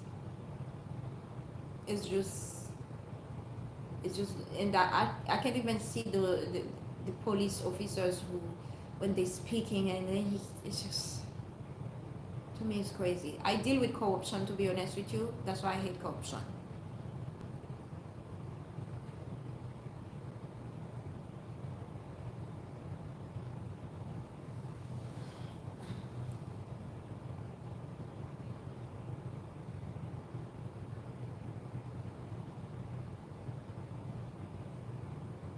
Yes, the police are for sure involved. For sure. Haitian police are very corrupt.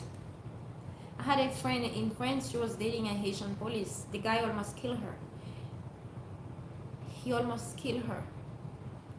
And he got killed because he been doing a lot of unfairly things. So I know what I'm talking about. They are like people, very criminal people. Not all of them. I'm sure there's good too, but majority of them they very, very, very corrupt people. Very evil. All they care is themselves. They a lot of apparently, yeah, a lot of them actually they also in the kidnapping. They are also kidnapper.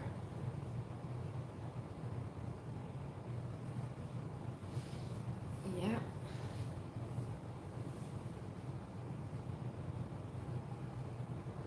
And that's why we have to be careful when we see that's why I'm so happy that I don't care for materials.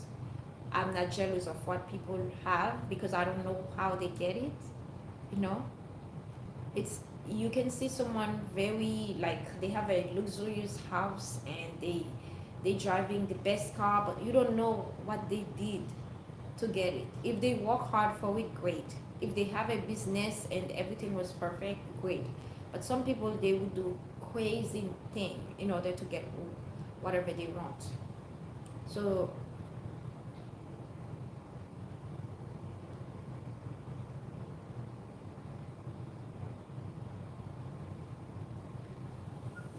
if I was the first lady, I would like the first lady to be a president, but stay outside of Haiti because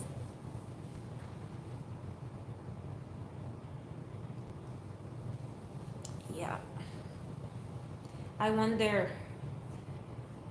Oh Lord. Mm,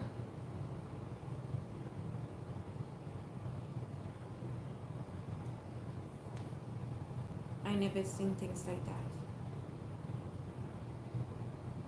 Never.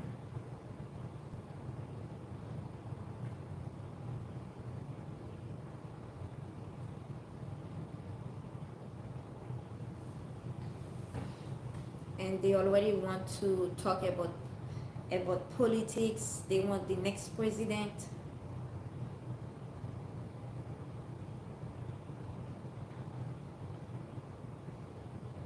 Wow. Yeah, because they said they will kill all of them. That's what they said.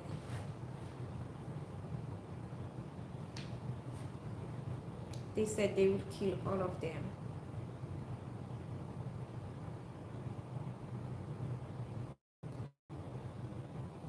It's just crazy. This country. Money, power. That's why if somebody love money more than the family, be careful. Because money is important, but it's not everything. When you in love with money, you are in trouble. You will do things that you don't think you could do. Because people who likes power, they don't like to lose their power. Even a man or a woman that you dealing with is an abuser. Yes, they bourgeoisie. They I guess they multi-millionaire. Those people own the country. But this thing has to be done. To be honest with you, I feel like they're gonna get what they deserve. Because you can still have money and enjoy your life without even destroy another, trying to destroy other people. It does not make sense. It's just and they've been ignoring too, talking so bad about Haitian people. Like, really?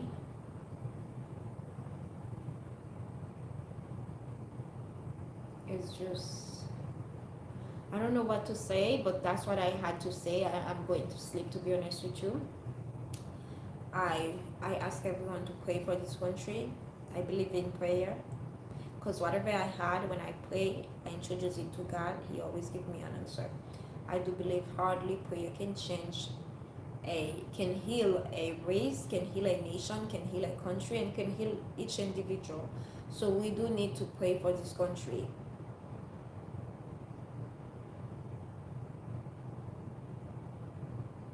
Yeah, we do need to pray for this man's soul to be in peace, pray for his wife to survive, and pray for his children, because that is traumatized.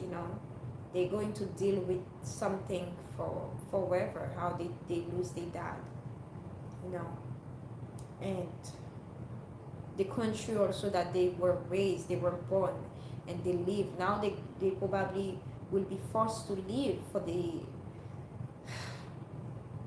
it's sad, it's life, but I do believe if we pray, things can change. We need to pray for a better Haiti, for everyone to come together, for support each other, to stop the greedy, the corruption, the lies, all the negativity, to be honest with you.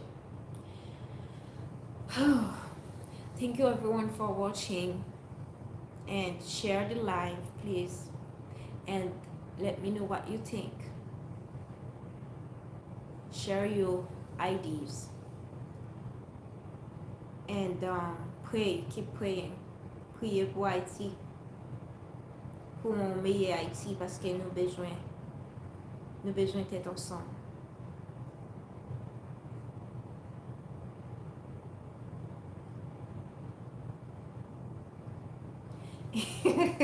Yeah, that's Haitian for you. That's how they are, and that's to be honest with you, I have sometimes hard difficulty to majority of my friends, even they Haitian, but they were raised or born in France. People that I met who were raised for a long time in Haiti or just moved to a country, sometimes the way they think, I cannot connect with them. They judge people to stupid thing, like, oh, this person, I saw that in the United States too. They judge to, oh, I don't speak French. You don't need to speak French. I don't care. I speak Creole. I'm Haitian like you. This type of people. So what? The type of people is like you. We are all the same. You don't know the person. I don't know. Maybe I'm not from this world. I don't judge people about where they're from. And my ex has this problem with me, because he has this problem with me, because I don't accept people who judge other because of their situation, because of whatever you believe. They're not in your level. You don't know what was their past. And I took the time to understand people. And yeah, so Haiti has a lot of issues, not only violence, not only insecurity. They have so many issues mentally also. The mindset needs to be changed, because a country that the majority of the population speak Haitian Creole, 80% can't even speak French, and they will communicate in the writing is in school is in this language. People, they do that a lot. because Haiti is by social status. I've learned that with Haitian who go up there, and then sometimes a lot of them are very manipulative. You can't even, you think you're helping that person for their good. I had personal experience that I'm telling you. They think you're stupid because they don't used to that. When they work for someone, the person used to correct. The 20% think they are better. So French, that's why I said it's a slavery mentality. Like people who speak French in Haiti, apparently it's people who went to university who are very educated, and they see that language as a luxurious language. Why? French was your master. French were the country that abuse you, control you, make you pay because you want to get your freedom. Haiti is where it is right now is because of France. And I'm saying that not because I hate France. I carry a French passport, but I'm telling the truth. So I don't understand how in your own country that you own, that you call Haiti, you invented your own language, and you appreciate this language better than your own that you fight for, and you look down on your sister and your brother who can't speak it. That's another problem. That's why I said it's a mentality issue, and it's not only in Haiti. There's a lot of other countries that like that. A lot of black countries, they are like that. You know, they judge.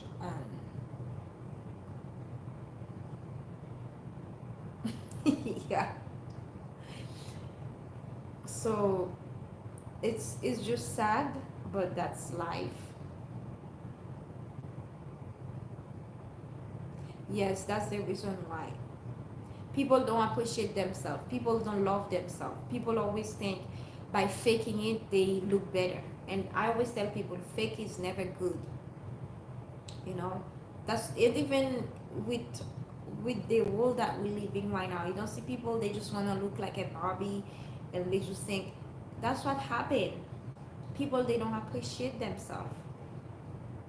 They want to sound different. Oh, I don't have a Haitian accent. My accent is, even they just arrive in the United States, they act like they can't speak Creole anymore. And you know, it's just not all of them, but some of them. But one thing that I know, I met a lot of Haitian people who just like they live in Haiti and they move to the US. Some of them feel insecure speaking in Creole with me. I'm like, and people like that, I'm very careful with you. Even I talk to you, I'm very careful with you because I'm a Haitian like you, and I didn't ask you to speak another language, and I don't ask you anything about your life, about your future. You know, I just speak to you normal.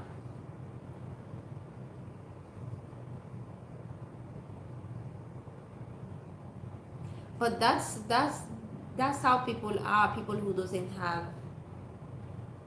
appreciate themselves. They trying to be something else, right?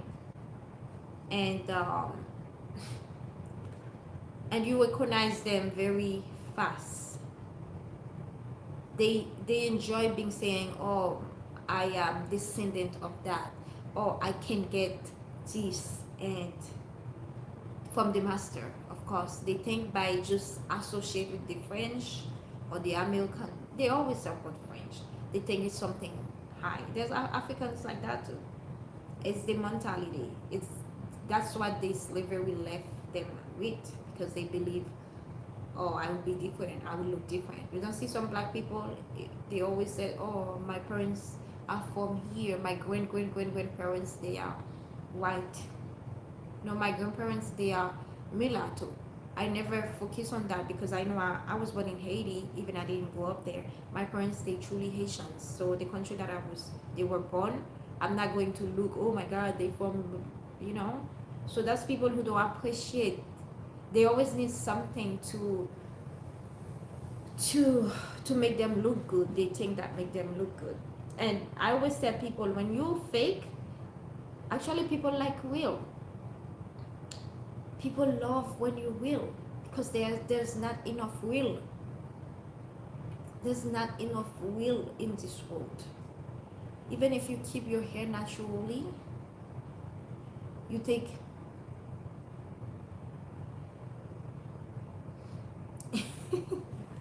yeah, people loves real. I heard black women a lot of times complaining, oh, they don't appreciate my hair. I never had this issue, never. Maybe it's because I don't focus on it. I never. I keep my afro, I go in any event. Actually, I get too much attention, positive attention for it. Oh my God, your hair looks beautiful. You look beautiful. Maybe it's in the mind. Maybe it's in your mindset, because you believe that, oh, if I keep my hair naturally, if I keep my big nose,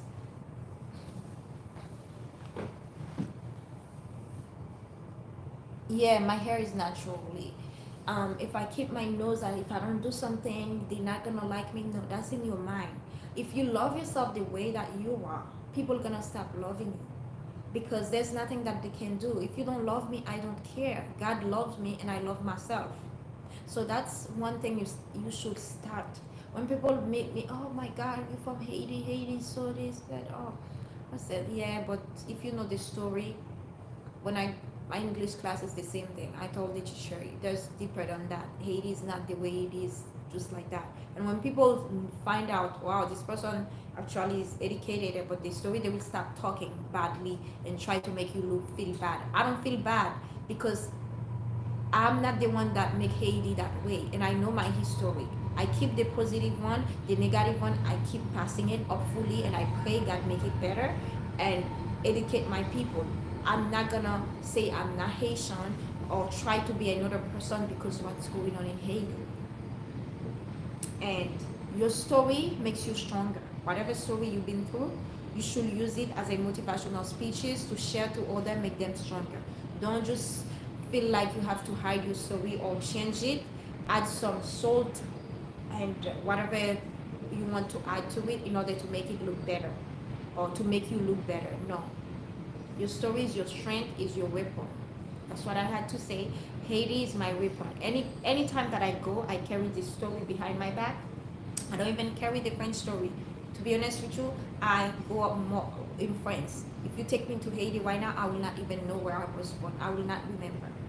But one thing that I remember is where I from, where I was born, the story that my dad told me, the story that I know, the whole world know, and I carry it with pride. And when I was dealing with this divorce, I always said, I'm the Haitian woman. I am strong and you cannot break me. And this story was this story that kept me in life to fight this abusive, controlling, and corrupt men in court. Even I didn't have a lawyer. But I was strong. I stand on my feet, and I didn't care who he knows, because I said, it doesn't matter who you know, you're not my God, and you will not stop me. And I want people to know everything is in the mind. Is in the mind. Don't try to say that you cannot. Don't try to say because of your color. Okay, Trivel, I will. I love sharing. I have kids sometimes. I have two children, so it's super hard for me. They are sleeping right now. When they are, if I'm trying to do a video, they all over, and making noise. I can't even focus on the topic. Thank you for sharing.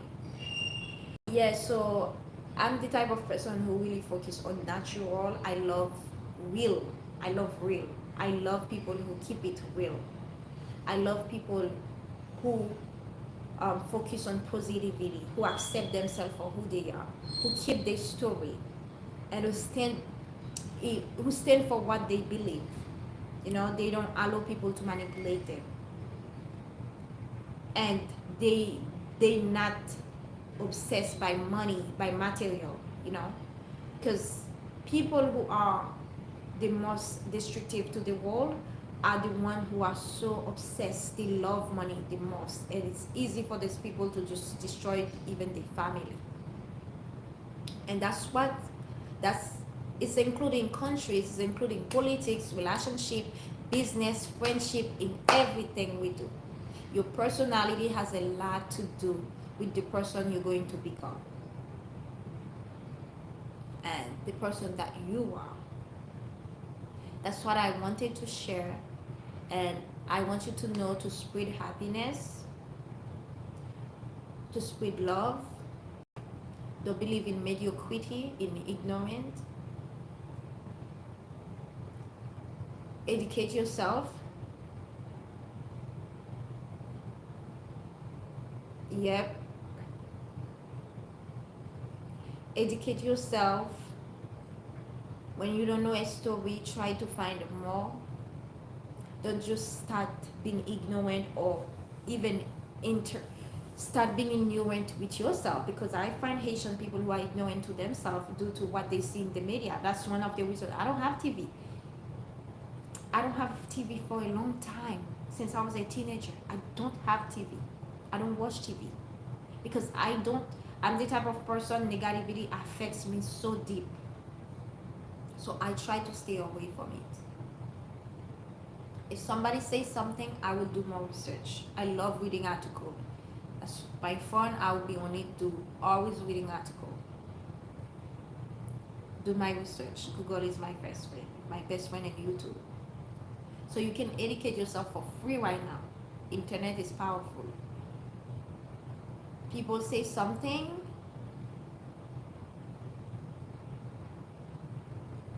That's great because TV is not always the best. I don't have any TV, but my children are breaking the house because they don't have nothing to play.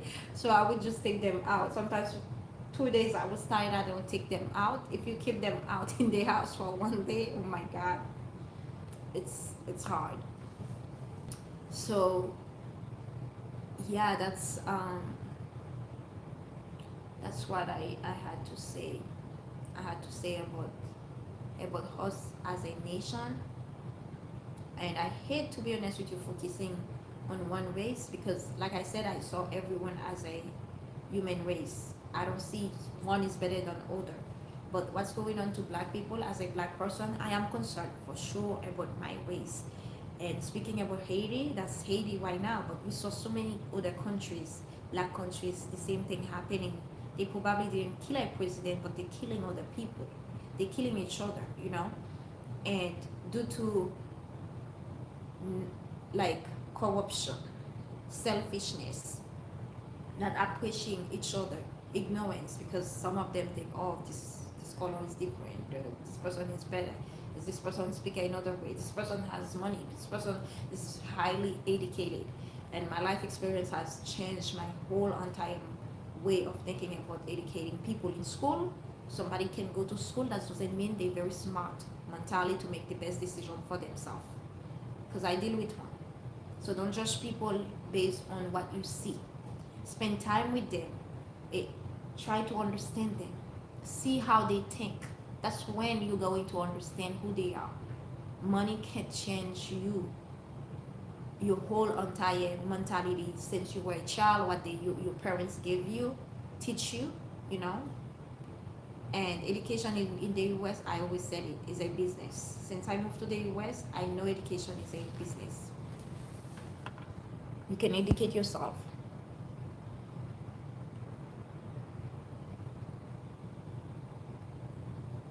Exactly. Not everyone understand that. And it's good to be educated because you're stable, you're gonna have a job, you will, you know, not everyone who has an education, they stable or had a job. I know multiple people, to be honest with you. Not multiple, I know. So what I wanna say,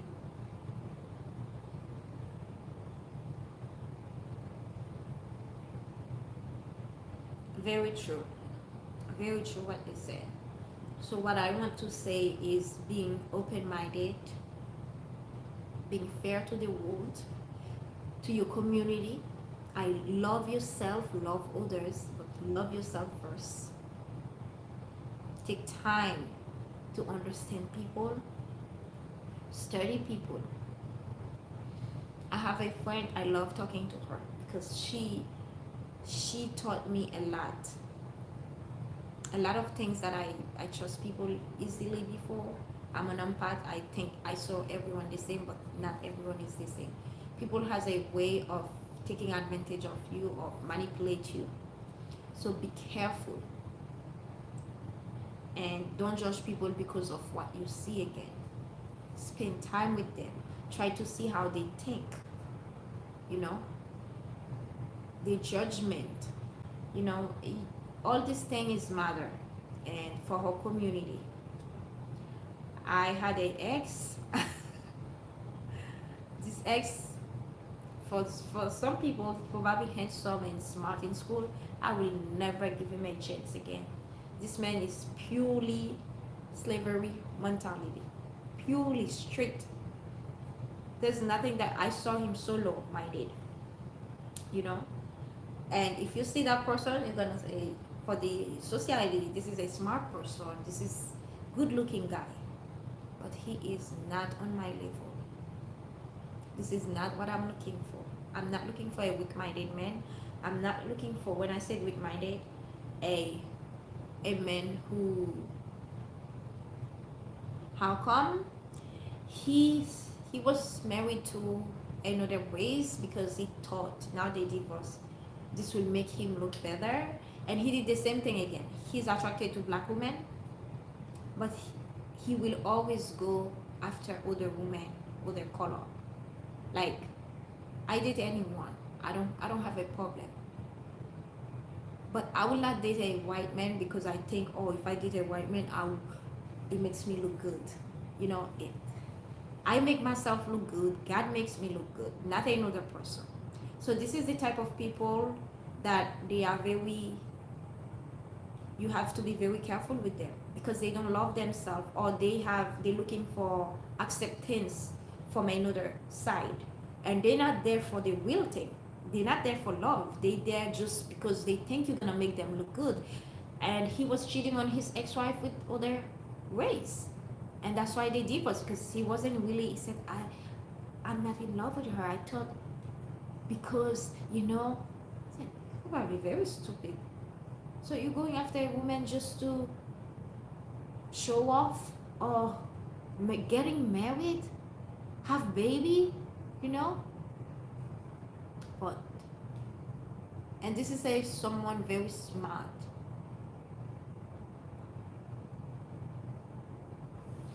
No, but he was married.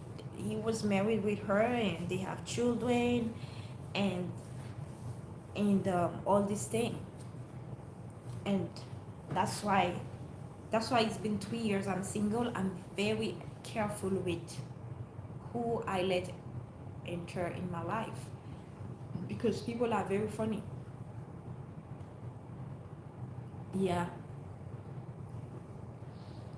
people are very funny, because some of them, they want to get ahead. I know he opened a let me not talk about him, because I don't know if he's watching my video, because he always watching my thing on Facebook. I don't want to say why this girl is talking about me next. But yeah, I always use people experience, life experience, in my life experience to other things, because they're this type of people. Sometimes you have to be very careful with them, very, very, very careful.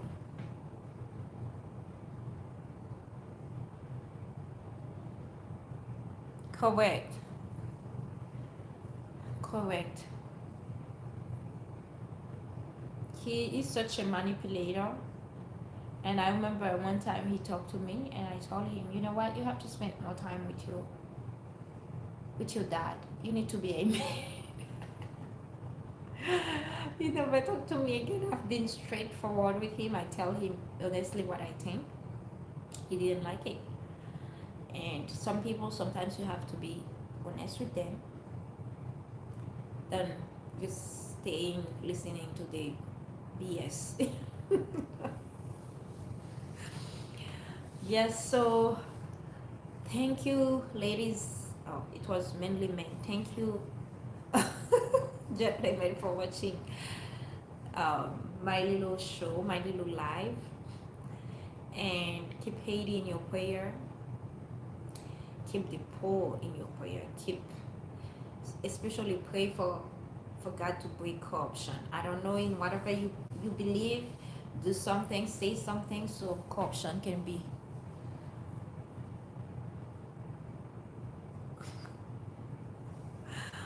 Yeah, I am, my friends, I don't have a lot of friends. Everyone who knows me is like, oh, this girl, she.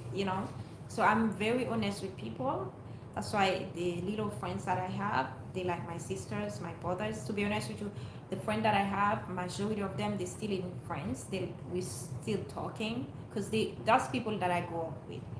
And if I'm honest with them, they know it's not because she's mean, she's rude, she just being honest. And they the same with me. In the United States, people are really fake. They will laugh in your face and make you believe what you want to believe, and behind you, they will talk on your back. I don't have to do that to somebody. If I don't want to be your friend, I don't want to be around you. I will not be rude, but I'll say hello. I met a young lady. To be honest with you, she was very nice. And what I try to do, I keep people with negative energy far away from me because I know myself.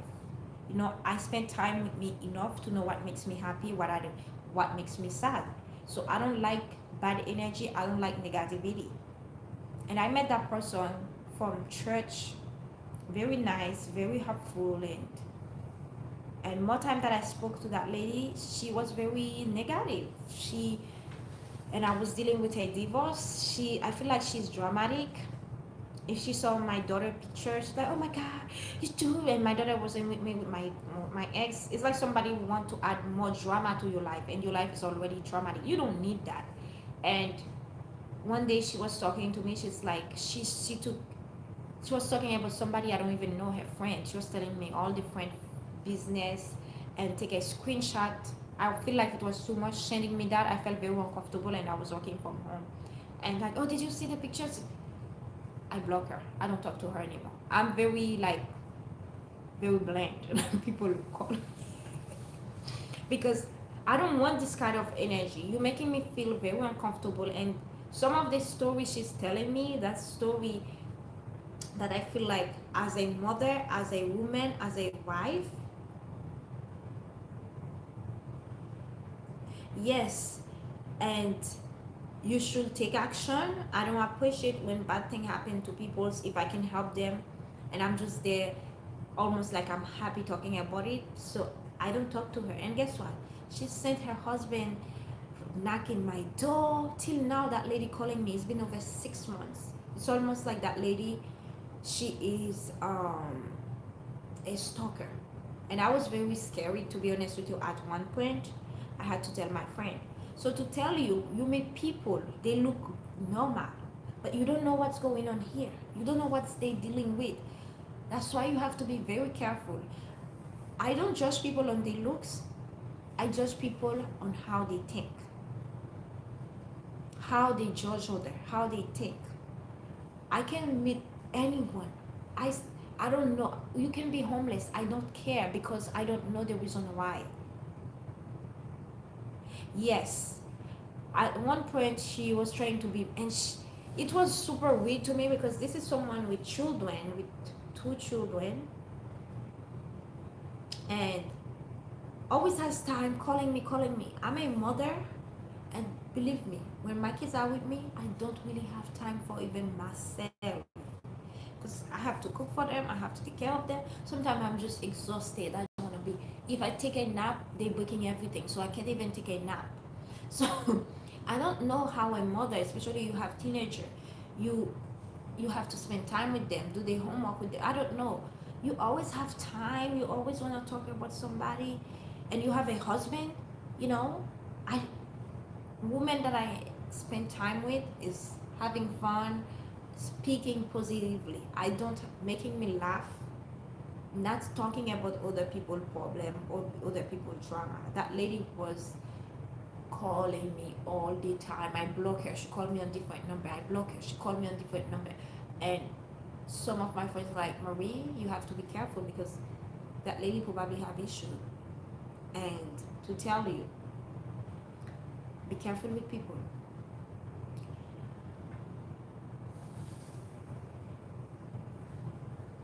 Yes, be careful. That was one of the reason that I, not the reason, but she she always had a weird story.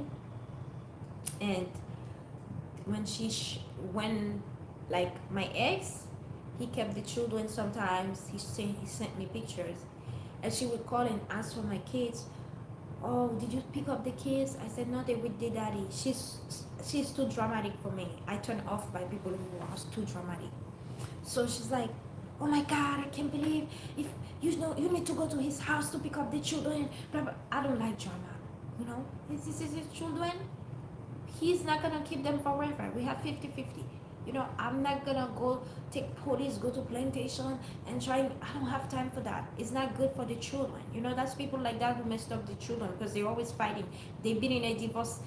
The baby gonna be growing up. They were still fighting. My ex is like that, but I don't have time. I'm the one that clean up his. I'm the man in the divorce. So I'm like, I don't have time for it, right? So she would see the picture of my the dad sent her pictures. She was like, oh my god, the kids don't look like they don't want to eat. She make a big drama out of it. And me, I was like, mother, my kids are not with me. And I started being stressed out. And when what I did, I showed my two other friends. They like, Marie, that lady, the kids looks perfectly fine. This is when I'm like, wow, she make drama out of nothing. And for that reason, I'm like, no, I don't need that in my life. My life is already complicated. I already have two children. They give me a lot of stress and love also. I have a crazy ex-husband always calling me in court. So I don't need someone to add more to it, you know, to more negativity, because I don't need that. And that was the best choice that I make. I hope she will not call me anymore. Last time she called me, oh my god. If I don't need someone to block me to not calling you. If I call you multiple times you don't answer, I leave you alone. And when her husband come knocking in my door, he was dressing in like a UPS person. I thought it was the UPS. I don't open the door usually for people. And he's like, oh, we were war, we blah blah blah. And I said, I'm sorry, I'm dealing with a lot right now. I need to be alone. Did you know they're still calling me? I'm an adult. I told you I need to be alone, and you're still calling me. That's not a normal reaction of a normal person. If somebody asks you to leave them alone, you leave them alone. You respect their decision. So anyways, let's just move on. And I have to go to sleep. I have to wake up early for my babies. Have a wonderful night, day. I don't know what time is it. Let's see. Can I see the? Oh, it's 2:30 a.m. Oh Jesus.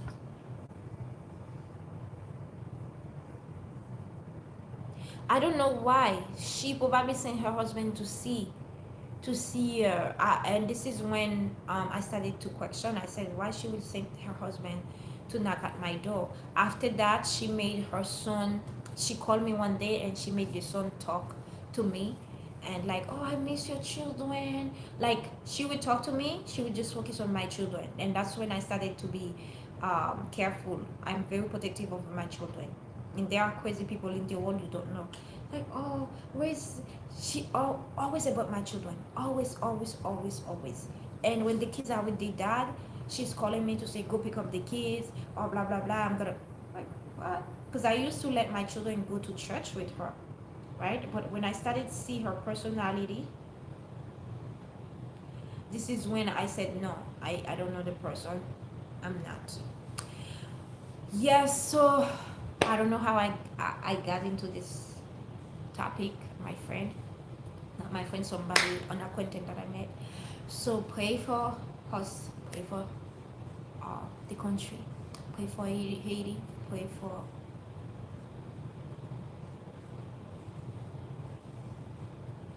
I always fall on crazy people, to be honest with you. I don't know. Maybe they see this girl looks naive. I'm gonna come to her. I met someone also. I didn't even know the person trying to create drama with me. I just like, wow, really? And I don't have time for drama. I don't. Everyone who knows me, they will say she's crazy because she's always dancing. She just enjoy her life. I don't allow people to add stress into my life. When I'm stressed, I pray, I dance, I do whatever that I want. And I find a way not to be stressed out. I don't like people who are very negative. I will walk away. I had a very negative ex-husband. I ran.